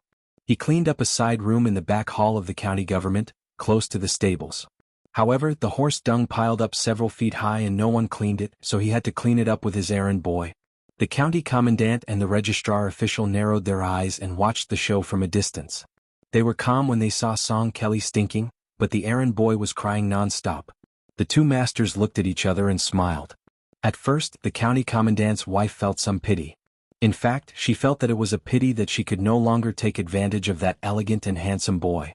After being scolded by the county commandant and being told the inside story, she realized the severity of the matter. It turned out that Brother Song was a descendant of a big family in the capital. His specific background was not detailed and it was very difficult to investigate. It seemed that even the registrar official, who was the second most powerful person in Wuxia County, did not know about it. However, the registrar official's teacher said that there was an official in Ningzhou who could not be offended. He had long disliked County Commandant Little Song's family. He had to teach this poor boy a lesson no matter how despicable he was. In the smelly stable, Song Kelly smiled and wiped the tears of his study companion. The 14 or 15-year-old study companion wanted to say something but could only cry, as if he had been greatly wronged. County Commandant Little Song still went out of the city when he wanted to enjoy the snow. When he was not in the mood for leisure, he would study behind closed doors. However, the leader of the local ruffians, who had also been dragged to the bottom, went to visit the county government. On the day before New Year's Eve, except for the busy families of the officials, there was no more business for the sixth branch. On such a festive morning, a group of knights entered the city at dawn, with more than a dozen large cloth bags hanging on the backs of their horses. The city guard saw that it was County Commandant Little Song leading the group and did not bother to interfere. There were nearly 100 people in the military torture chamber. Among them, more than a dozen people who were really in charge were called to the government office by the new commandant, who said that they would not have to work in the future if they did not go. There were very few people who responded. Who would take this guy who was even worse than a chicken seriously? Only those who tried to burn the stove or those who were too timid went to the prison, and then they were all dumbfounded. There were more than a dozen burly men hanging on the prison rack. 3 or 4 of them were wanted murderers who had been listed on the city's bandit list. They were being privately tortured by outsiders who were not in the torture chamber. There was a big basin in the prison with a burning charcoal fire. County Commandant Little Song was sitting on a small bench, expressionless. He stretched out his hands to warm the fire, and from time to time he picked up the fire tongs and fiddled with the charcoal fire. He was indifferent to the heart-wrenching wails. More than a dozen brothers of the military torture chamber who had caught up with this horrible scene during the new year looked at each other in dismay, and a few of them squatted in the corner and vomited. A few young ruffians who had frightened Ningzhou could not bear the tragic punishment and spat out the nests of several ruffians. The leader of the ruffians, who was most enthusiastic about the execution, turned his head and grinned at County Commandant Little Song. His white teeth were eerie and everyone in the torture chamber felt their hair stand on end. County Commandant Little Song seemed to be unsatisfied. He gently spat out the word "continue" and then stopped talking. He picked up a string of brass bells from the edge of the charcoal basin. Ningzhou's ruffians had 2 bells, and the warhorses had brass bells. Before charging into the battlefield to kill people, there would be a whistling arrow as a demonstration. This elegant scholar, who should have gone to the brothel to listen to foxy women playing the zither and singing, lowered his head and narrowed his eyes, turning the brass bells with 2 fingers. The county government was not small, but the movement here was too big. Those families were disturbed by the wails and howls coming from the prison, especially the beautiful concubines and children, who were so scared that they hugged each other and cried. The old commandant Yan Huaxing came aggressively to denounce County Commandant Little Song. As a result, he happened to see County Commandant Little Song's indifferent face, which suddenly seemed very strange. The old commandant, who had a lot of blood on his hands, was speechless for a moment. County Commandant Little Song ignored Yan Huaxing. He put down the string of brass bells, picked up a piece of hot charcoal with a pair of tongs and slowly got up.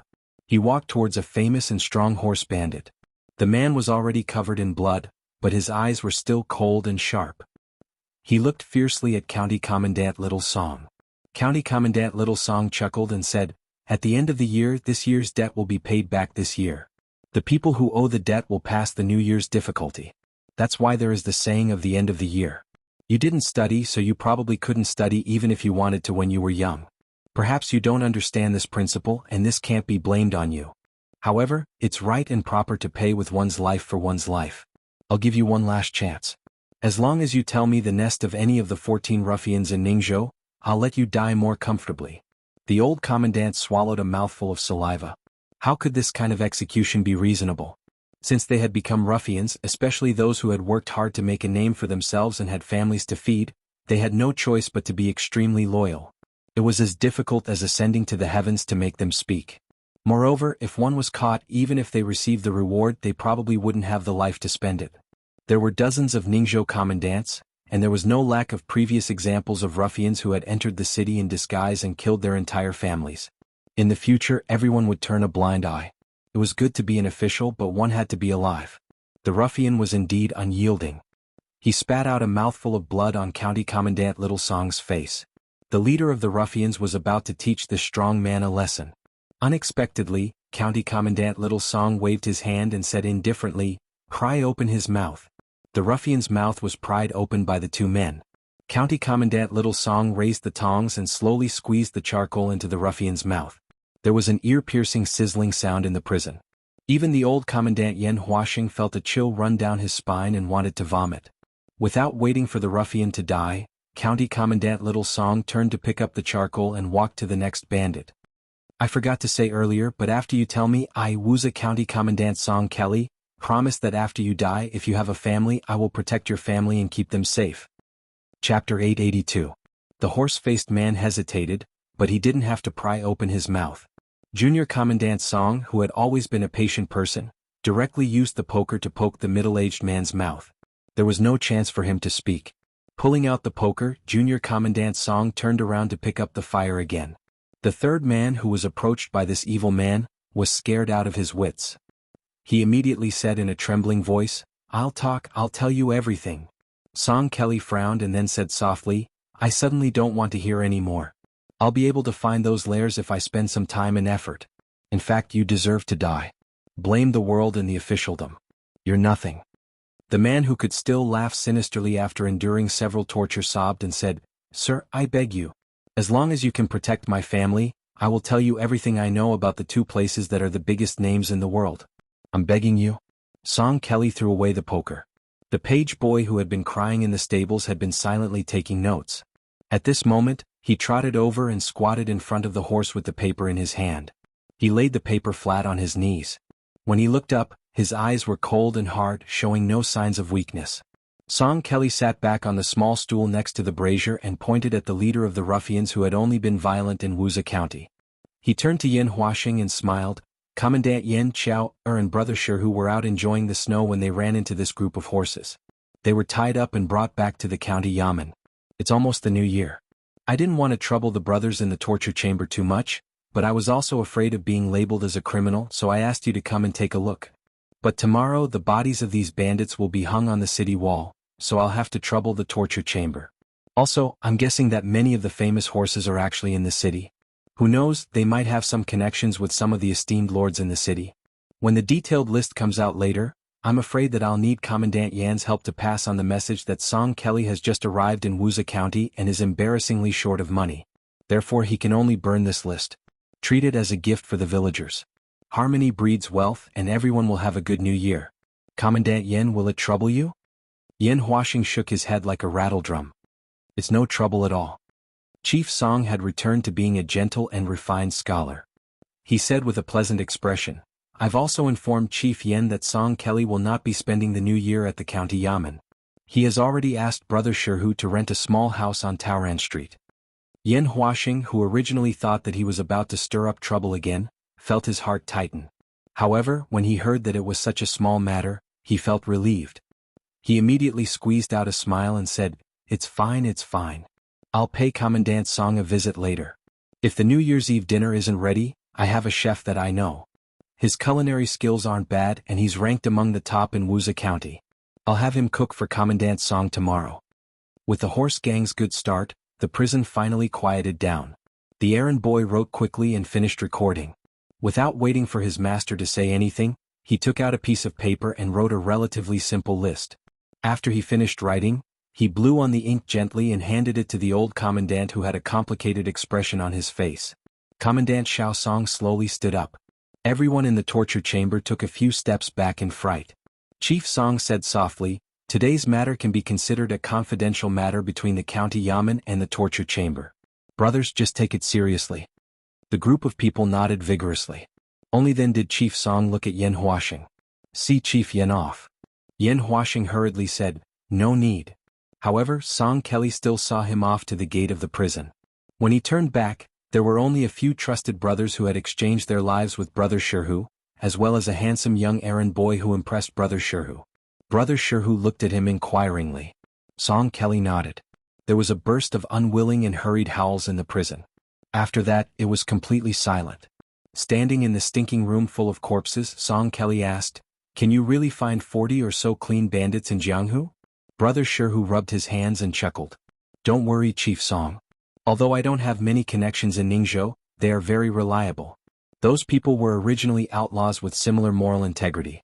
Back then I accidentally saved their leader, so they owe me. Besides, I don't want them to work for free.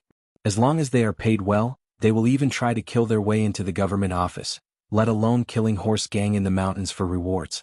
Other places would never dare to do this, but Ningzhou is different. Officials are not bosses, but bandits are." Song Kelly nodded and smiled. "Don't worry. In the future, whether there is 1 or 2 commandants in Wuxia County, there will be a seat for you." Brother Shihu shook his head and smiled. "Getting an official position and showing off is another matter. The main thing is to work for you, Chief Song.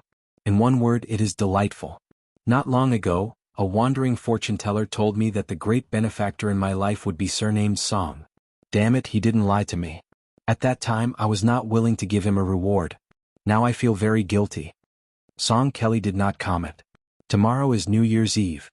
Brother Shir, do you want to stay up late with me?" Brother Shirhu said casually, "That would be great." After Brother Shirhu and the others left, only Song Kelly and the young attendant were left in the prison. Song Kelly looked at a corpse and said to himself, "There are many troublesome things that have to be dealt with at the root. It is difficult to do, but someone has to do it. If it is done well, the worst-case scenario is that no one in Ningzhou will be willing to be a horse gang in the future. You have to die. Someone has to do it and someone has to die." The attendant asked softly, "Young master, with your skills, why would you need to use the grassy stone tiger to deal with these dozen or so bandits? Even if you go to a horse gang's nest, you can kill your way in and out a few times." Song Kelly smiled gently. "Rules are the most important. If you don't follow the rules in everything and try to take shortcuts, you will provoke opponents who are even more unruly than you. There is an old saying that it is difficult to not get your shoes wet if you walk by the river. This is the reason. If you do things in the martial world, your shoes will get wet sooner or later. A rank 3 expert was killed by a rank 2 master, a master was killed by a rank 1, a Vajra was killed by a Shen finger, and a Shen finger was killed by a heavenly elephant. Everything has its weakness. No one can escape. Since I am an official, it is like watching the martial world on a boat. The difficult part is that I can't rely on luck. The difficult part is that I can't get off the boat and walk by the river. For example, the Chief Minister Liang Luan is targeting me because he is an official. He didn't break any rules, so I, Song Kelly, will accept it. If I can't, it means that my cultivation is not good enough. I can only endure it. If I can accept it, it means that I have a firm foothold in Wuxia County. I can slowly work my way up. Killing bandits is the duty of a captain. Because I didn't break any rules, my path to promotion will not be narrowed." The errand boy pouted and sighed, "Young master, but you are only at the 9th level of secondary class now. How many years will it take for you to become an important official of the 3rd level of secondary class like your master?" Song Kelly knocked on the young man's head. His eyes were warm as he scolded, "I just told you the word accumulation, and you already forgot?" The young man nodded and smiled. The young man suddenly said softly, "That Shirhu is so stupid." He didn't see that the fortune-teller was young master in disguise. Song Kelly, who had already started a series of meticulous plans in Wuxia County, laughed it off. Song Kelly asked the young man to sit on a small stool while he squatted casually and reached out to warm himself. He murmured, "It seems that someone in the capital knows that I am here and has started to do something. It is strange that no one has helped the Song family in their hour of need. However, the Song family is already in such dire straits. Why would someone still care about a mere captain? The Song family has always attracted attention in the past few years. They have never made enemies in the official circle, but they have made many enemies in the literary circle. However, these enemies still care about their reputation. Could it be that there are people around them who take the initiative to curry favor with these literary heroes who don't care about worldly affairs? Otherwise, there is something wrong with this gust of cold wind." Song Kelly stopped tapping his forehead and grabbed the string of copper bells. He said self-mockingly, "I won't think about it if I can't figure it out. I heard that the princess almost blocked young master's way when he left the capital. Love is long and the hero is short. It is useless to think too much. I don't have the right to think about it. But young master still needs to start a family. Of course. It is not bad to find a virtuous woman in Wuxia County. How can this be? Why not? How can they be good enough for young master?" After saying this, the attendant's eyes turned red. He sobbed and said, "Young master is the young phoenix of the Song family. He was supposed to be the leader of the scholars in the world." Song Kelly smiled gently and wiped the young man's tears. Chapter 883. Jean San Lang, whose every movement could affect the capital's view, began to grow a beard. In reality, with his age, which had just crossed the threshold of 30, unless he wanted to imitate Grand Secretary Jiang and become that beautiful bearded duke, there was originally no need for him to grow a beard. However, after he became the Imperial College's Right Chancellor and was able to work together with the current great scholar of Confucianism, Yao Baifeng, Jean Lanting felt that there was a need to grow a beard to show his ambition. Madame Su, whose wife relied on her husband's noble orders, had to help her husband trim his beard almost every day, striving for perfection. Jean Lanting rose up from the small counties and counties within Beiliang's jurisdiction. First, he broke the rules and became the Great Yellow Door, and then he became the Son of Heaven's close minister. In the blink of an eye, with a shake of his body, he became the Imperial College's big shot that all scholars looked up to, obtaining the authority to control the rise and fall of all scholars under the heavens. Jean Lanting had to quietly wait every morning for the sky to turn white, his line of sight becoming clearer, before he rode a carriage to the Imperial College. Occasionally he would lift the carriage's curtains and gaze at the reverent and burning faces on the road, making Jean Lanting feel as if a lifetime had passed. Back then, when he bent down to lift the carriage's curtain and stepped down from the carriage, Jean Lanting felt as if a lifetime had passed. Back then, when he met people, he would give them handmade proclamations, but almost no one was willing to accept them. Now, countless people wanted them, yet Jean Lanting didn't want to give them the slightest bit. However, Jean Lanting didn't become complacent.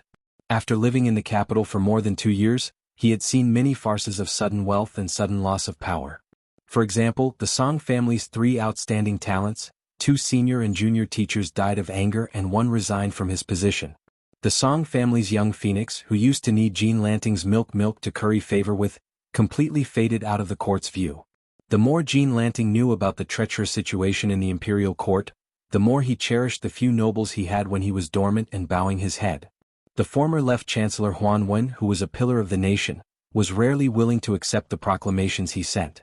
Now he had become the Grand Secretary of the Wen Ting court, replacing the leader of the remnant party, Sun Shiji, and was honorably promoted to the left servant Shi of the province. There was one more person Jean Lanting had never revealed on the surface. Even when he was beside Madame Su, the woman who shared the same bed as him, he didn't mention a word of this person. Jean Lanting clearly remembered that morning's court session. When he was rolling his eyes and ridiculing him along the way, it was only that senior who also came from the Yellow Door who patted him on the shoulder and said something extremely heartwarming. A gentleman would die for his bosom friend. As for the king of Beiliang's recommendation letter, Jean Lanting avoided talking about it. In private, he regarded it as his reverse scale. If anyone was tactless enough to mention this matter to him, regardless of whether you were the son of a minister or a descendant of a general, Jean Lanting would immediately leave in a huff of anger on the spot, breaking off all relations and never laughing with Xianxia again. Moreover, Jean Lanting had never felt that lame Su had any merit in recommending him. The world's orthodoxy was in the house of Zhao. Even if you, whose surname is Su, were bestowed the title of king with a different surname, Even if the throne was hereditary, how many generations of glory, splendor, wealth and rank could you last? Casually flipping through the history books, even if those aristocratic families had the iron scroll of death for those who are not guilty of treason in their homes, weren't they still casually found by the emperor to be guilty of treason and implicated 9 generations of their families? Saying goodbye to the old year and moving to a new residence, a double blessing came at the same time. The Right Chancellor's residence was changed to a new one that was bestowed by the emperor. It used to be the residence of a Liang imperial family member. 200 years ago in Great and City, it was extremely glorious. Because it had lost its hereditary title and was given the title of general, living in this first-class residence was somewhat suspicious. However, since they were members of the imperial family who hadn't committed any major crimes, it wasn't easy to get them to move out. Fortunately, when they heard that Jin Sanlang of the Imperial College was moving in, their face shone brightly. They also privately received a large sum of silver from the Imperial Palace, so they conveniently moved out. The current emperor was thrifty, so the dishes made in the imperial kitchen were just decorations. Later on, it was the empress who suggested that there be a meal list. Every day the meal list would point out that a certain item was to be bestowed to a certain person. For example, the head of the internal court, the princes and princesses, the powerful officials in the court, and the generals in the capital were all expected to be bestowed. Today, a grand eunuch personally carried a rosewood meal box wrapped in yellow satin to keep warm and came to the new residence of Jin Sanlang. Jin Lanting didn't leave anything behind and finally begged the grand eunuch to let him keep the pair of ebony chopsticks that wasn't considered a valuable item. A grand eunuch was secretly stuffed into the grand eunuch's sleeve. The skin was golden and dazzling, and the meat was as fine as fat. What was most rare was that there was a scene of a yellow jade coexisting at the top. Without needing to look at it closely, just by casually playing with it, one would know that it wasn't an ordinary item. The grand eunuch leaving a pair of chopsticks behind wasn't something that overstepped his boundaries.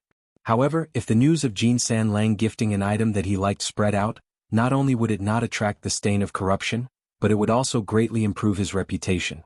How could the grand eunuch not smile from ear to ear? She felt more comfortable looking at this Right Chancellor who was nearing 30 and had the potential to enter the ranks of cabinet elders. Giving away a piece of ancestral jade pendant and leaving behind a pair of ebony chopsticks that were only worth a few taels of silver, Madame Su's heart hurt. In the past, in the county, she relied on the power of her paternal family and had to pull on the ears and scold people. Now she did not dare to do so. After growing a beard, Jin Lanting looked slightly older. Madame Su carefully asked, "Sanlang, why not go visit the Grand Secretary at the end of the year? Sanlang is close to Tantanon, and this left servant Shidaran and the Grand Secretary came from the same sect. They have been close friends for most of their lives. If Sanlang goes to visit, no one will say anything." Jin Lanting said impatiently, "Women, what are you talking about?" Madame Su smiled angrily. She gathered her courage and did not dare to talk back in the end. In the past, when father and mother saw this husband of a little Sher family, they did not have good expressions. Now that the family had moved to Great Peace City, which was right under the Son of Heaven's feet, they could only bow and bend their knees. Madame Su also tried to curry favor on the bed, but Sanlang's arrogance grew. Madame Su always felt that the way he looked at her was no different from how he looked at a servant or a servant girl. In this era where women were as cheap as grass, after a man became famous, it was not hard to treat women as women. What was hard was to treat women as people. Chapter 884. Madame Su suddenly remembered something. Her parents were worried when they talked about it, which made her feel very uneasy. She had just gotten her hands on the riches and honor, but she didn't want to lose it just like that. Madame Su gritted her teeth and sat next to Jin Lanting. Her delicate body leaned close to him, especially her chest, which intentionally or unintentionally rubbed against his arm. Then she said softly, "Sanlang, I heard that you're in the Imperial College." Jin Lanting quietly pushed her away and sneered, "Why? Are you scared by my husband's words the people are the most important, and the country is the second most important? What do you know? We're not on the same page. Your parents are shallow, so tell them not to bother me in the future." Madame Su lowered her head and said timidly, "I know." Madame Su got up and left, feeling sad. Jin Lanting didn't care at all. He stared at the pair of ebony chopsticks and the corner of his mouth curled up. A scholar was conferred the title of Marquis and presided over half of the country. There were thousands of beauties but only one country. Jin Lanting, who was alone, grabbed the pair of chopsticks and made a gesture of putting food into his mouth. He laughed crazily. During this year's New Year's Eve dinner, Mr. Lu of Jing'an Palace, who didn't drink much, was heavily drunk by the young lord. If he didn't drink, the lord would be so shameless that he would roll on the ground. Mr. Lu couldn't stand his master's tantrum and had to drink too much. When he finally got away, he was full of the smell of alcohol. He squatted at the foot of the courtyard and vomited again and again. The only maid beside him, Xianxia, gently patted his back. Although Mr. Lu suffered a lot, he was obviously in a good mood. He said that he would take Xianxia, whose real name was Lu Lingbao, to see the former residence. In fact, Xianxia often went to the dilapidated house in her spare time. The house was already bought by the Jing'an Palace. Whenever Xianxia went there, she would carefully clean it until it was spotless. She was already familiar with the place. The blind Lu Su didn't enter the house. He just stood at the door and didn't know what he wanted to see. Then he took Xianxia to Yongzi Alley, where he used to make a living by gambling. He squatted on the ground and leaned against the wall quietly. It was as if there was a chess game in front of him. He used 2 fingers to play the game gently. Xianxia did not say anything, but her eyes were gentle. The young blind man did not stop placing his chess pieces. He laughed and said, "When our green party was defeated, I also added a handful of firewood. If I don't do this, Jing'an Palace will become nothing more than a decorative vase. I'm a snobbish person, and I'm bound to the prince's mansion for glory and disgrace. How can I just stand by and watch His Royal Highness not be able to display its power?" Xianxia knew that in private, King of Jing and Zhao Sun liked to address him as young Master Lu or Mr. Lu. When they were happy or joking, they would even affectionately call him Little Six. And the latter had always disrespectfully referred to him as His Royal Highness instead of King of Jing'an.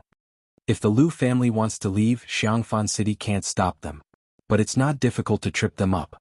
Although it's not beneficial to the big picture, since His Royal Highness is not happy and insists on making trouble for that Bailiang, as a chess gambler, I can only do my best to gamble and bury some hidden troubles for the Lu family. If the wise Grand Secretary Lu was still alive, these little tricks might not work. But now that he's gone, it's hard to say. Xianxia, tell me, a treacherous person like me is not even worthy of a scholar, let alone a distinguished scholar. Xianxia changed her position to shield young Master Lu from the cold wind blowing into the alley. She said softly, "Young master, you're a person who does big things. You don't care about trifles." Lu Xuan smiled and said, "There's a saying that if you don't sweep a house, how can you sweep the world?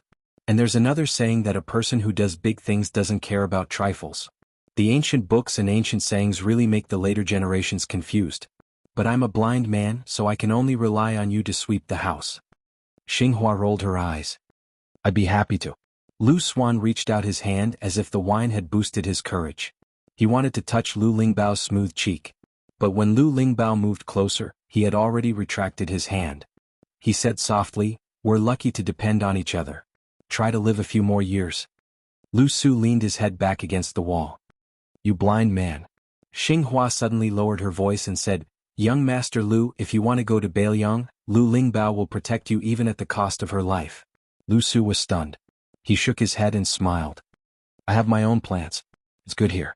At the tide-listening lake in Bailiang, Qin Shiliang was sitting in a pavilion by the lake. Su Beiji, the grandson of Su Huainan, the former king of the northern courtyard, and Su Weisheng, the second commandery princess who was sitting in a wheelchair, were also there. These 3 people with different identities formed a tripartite balance of forces.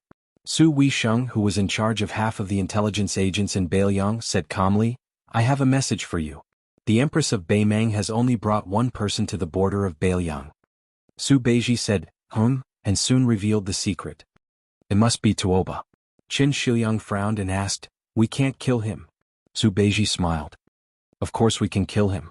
It's just that we can't kill him." Qin Shiliang said, indifferently. Su Weisheng turned to the south and said with a smile, "Let's plan a little more. After all, they're the ones doing the work."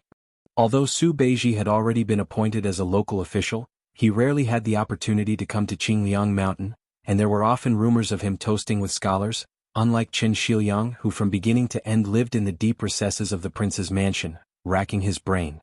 Su Beiji didn't feel restrained even when facing Su Weisheng. He even dared to make a few harmless jokes.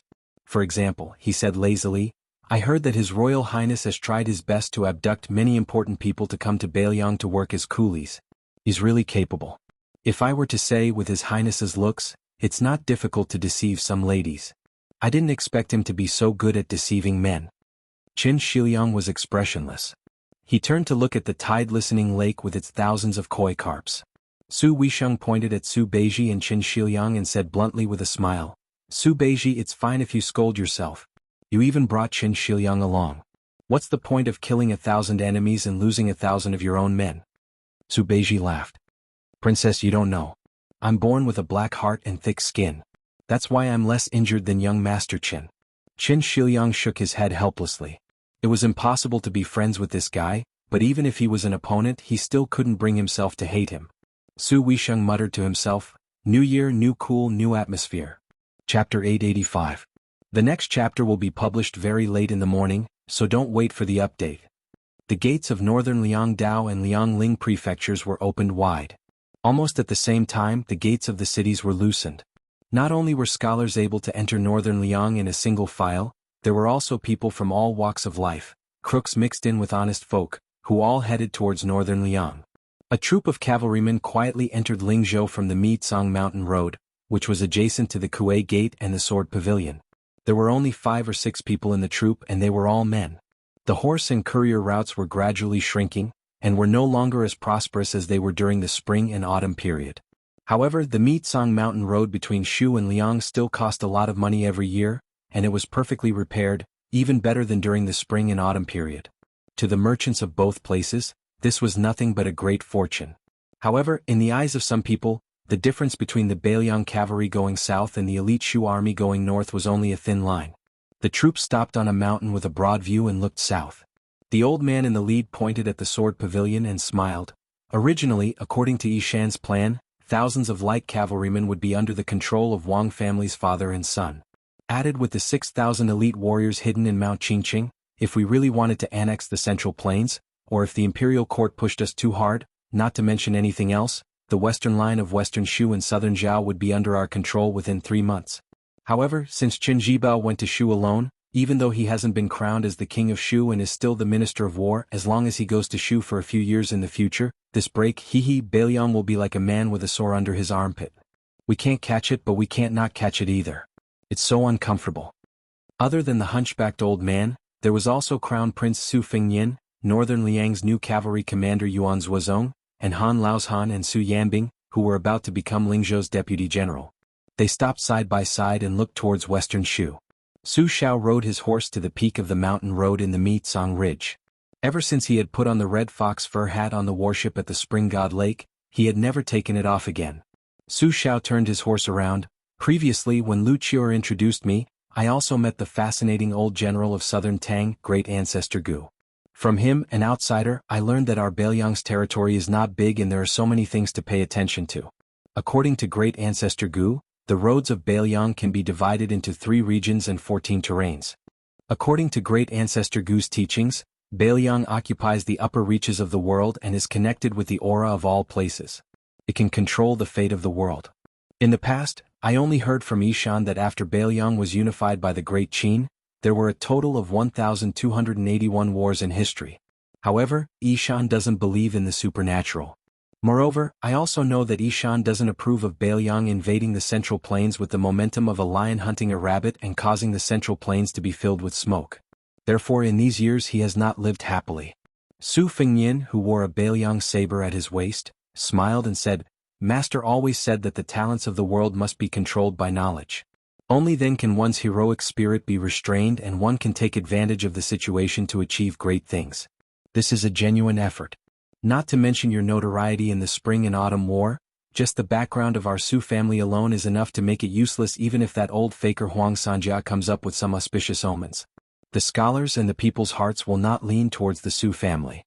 Nowadays, scholars, especially those who have failed to achieve their goals, are flocking to Beiliang. This is also because Beiliang has raised the banner of guarding the northwest for the Central Plains, giving them a way out. Otherwise, who would be willing to become an official in Beiliang?"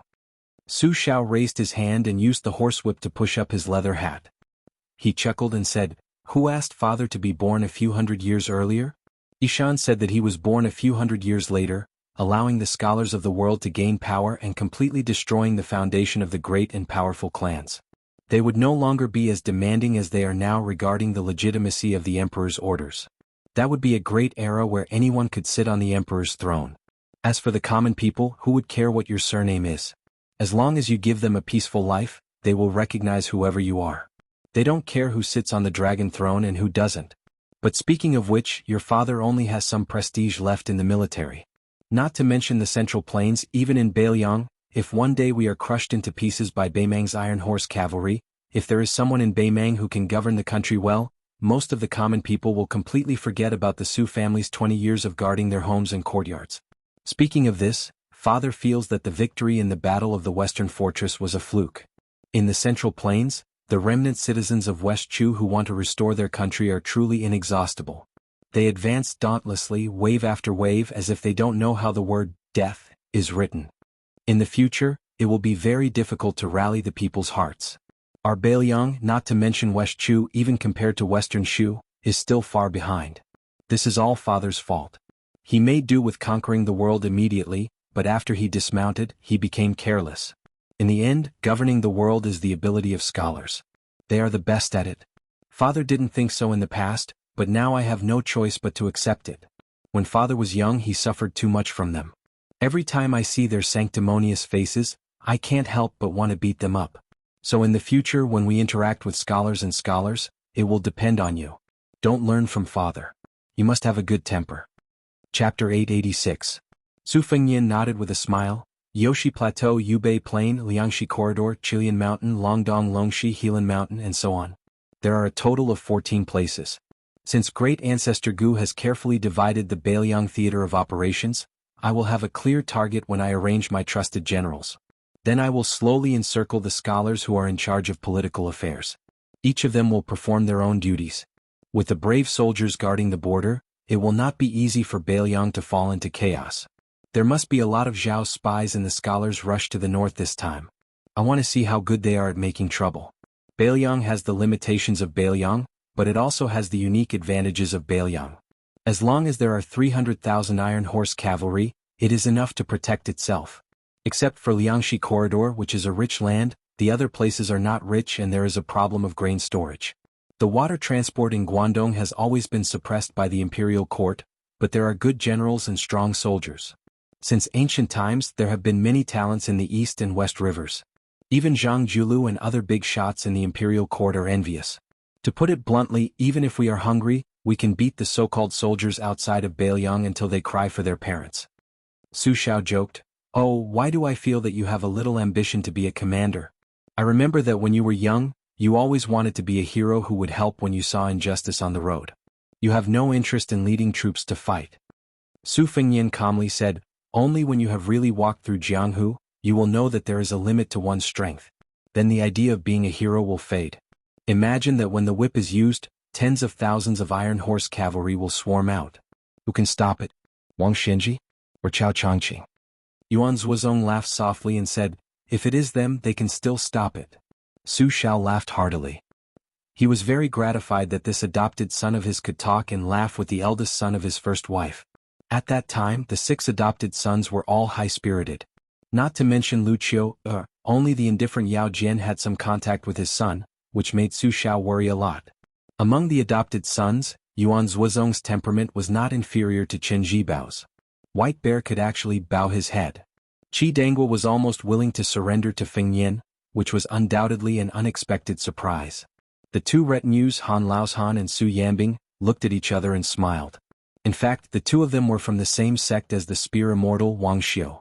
It was just that people only knew that Han Laoshan was Wang Xiu's junior brother and not Su Yanbing. As one of the 4 grandmasters of Jianghu, Wang Xiu was unparalleled in the northwest of the Central Plains. Not only was Han Laoshan overshadowed, but Su Yanbing, who had left the sect early to explore Jianghu, was also overshadowed. Even Su Fengnian returned to Beiliang with them this time. He learned from Han Laoshan that Su Yanbing was so outstanding that Wang Xiu, who was much older, almost had no hope of catching up with him. Wang Xiu's father had to banish and invite this disciple, who was not surnamed Wang, out of the Wang family. Su Fengnian figured out that the reason why Su Xiao dared to leave Beiliang openly and enter the hinterland of the Central Plains was not because of Han Laoshan, the Spear Immortal's junior brother, but because of the unknown Su Yanbing. When the king of Beiliang went to the capital for the last time, Su Xiao went to the imperial astronomer and met the Empress Zhaoji. Ren Tu also brought Su Yanbing and not Han Laoshan. The group continued to travel north on the courier road. Su Xiao and Su Fengyin rode side by side. Su Xiao said softly, "Other than the Protector General of Beiliang and the commander of the cavalry and infantry, the 3 positions have been settled. Lu Qiu, and your second brother Yuan have already taken them. Yan Wenwan's commander of the infantry also has to be given to Great Ancestor Gu. Next, the commander of Beiliang, Daoliang and Yuling have the most power. The commander of Liangzhou has always been held by the Protector General of Beiliang. The commander of Yuzhou has already been given to the ambitious Huang Fucheng. Su Yanbing and Han Laoshan are the deputy commanders of Lingzhou. What are your plans?" Su Fengyin hesitated and said, "Yan Wenwan's side is not easy to deal with. After all, he is an old general with meritorious service. Yan Wenwan is not as old as Zhong Hongwu, and he is also smooth and slick.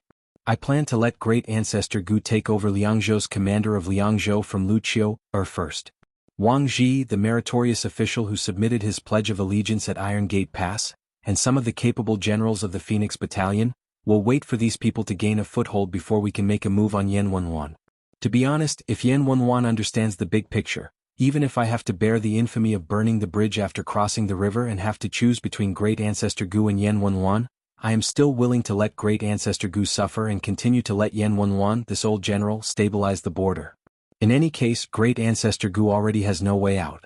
At worst, I will personally go and apologize and be beaten and scolded. Great Ancestor Gu is a military maniac. I don't believe that he is willing to leave Beiliang and become a wine cellar and farmhouse elder." Su Xiao frowned. "People like Great Ancestor Gu are stubborn and hard to tame. Aren't you afraid that he will hold a grudge? People's hearts change. If Great Ancestor Gu intentionally does not contribute, it will be an immeasurable loss to Beiliang, which urgently needs a general to stabilize the situation." Su Fengyin smiled indifferently. "Speaking of buying people's hearts, I am not as capable as you. I have never expected people to bow down to me and become friends at first sight and be loyal to me from then on. That is a fool's dream. Besides, a bowl of water that is fair is not fair in itself. Yan Wenwan is a flag of the Beiliang army.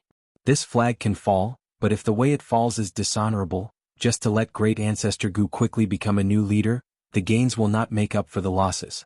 If Great Ancestor Gu does not even wait for this little time, then he is only destined to be a general, not a commander." Su Xiao pointed at Su Fengyin and smiled without saying anything. Su Fengyin was confused. Su Xiao could not hide anything from his son, so he spoke frankly. "The last time I drank and chatted with Great Ancestor Gu, the 2 of us did not sleep for the whole night. In the end, Great Ancestor Gu told me that after he arrived at Beiliang, he himself did not want to rise to the top in one step and cause unnecessary turmoil for the new master, Beiliang. But he must get one of the generals of the 3 provinces, at least the general of Lingzhou, and best the general of Liangzhou. As long as you agree to this, he will serve you with his life. Oh, Great Ancestor Gu is such a courageous and fearless person, but now he has learned to weigh the pros and cons and coincides with you. You 2 big and small foxes, have you been colluding since long ago?" Su Fengyin laughed and said, "Great Ancestor Gu is so considerate, it would not be right if I did not give him an infantry commander position in the future." Su Xiao sighed and said, "Father is completely convinced of my old age." Su Fengyin said with a smile, "I am just a little clever, not good enough to be on the stage. I am far inferior to you." Su Xiao shook his head and narrowed his eyes as if he was drunk. He said, "Don't comfort me. As a father, it is never a sad thing to admit that I am old because of my son. There is nothing happier than this in the world." Su Fengyin said helplessly, "At noon we drank and ate meat at the inn at the foot of the mountain, but I did not see you admit that you are old. You are already so old and you still want to drink with me? How many times did you secretly go to the toilet? Twice or thrice?" The old man looked embarrassed.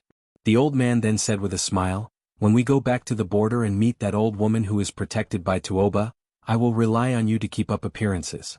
Su Fengyin said calmly, "Okay.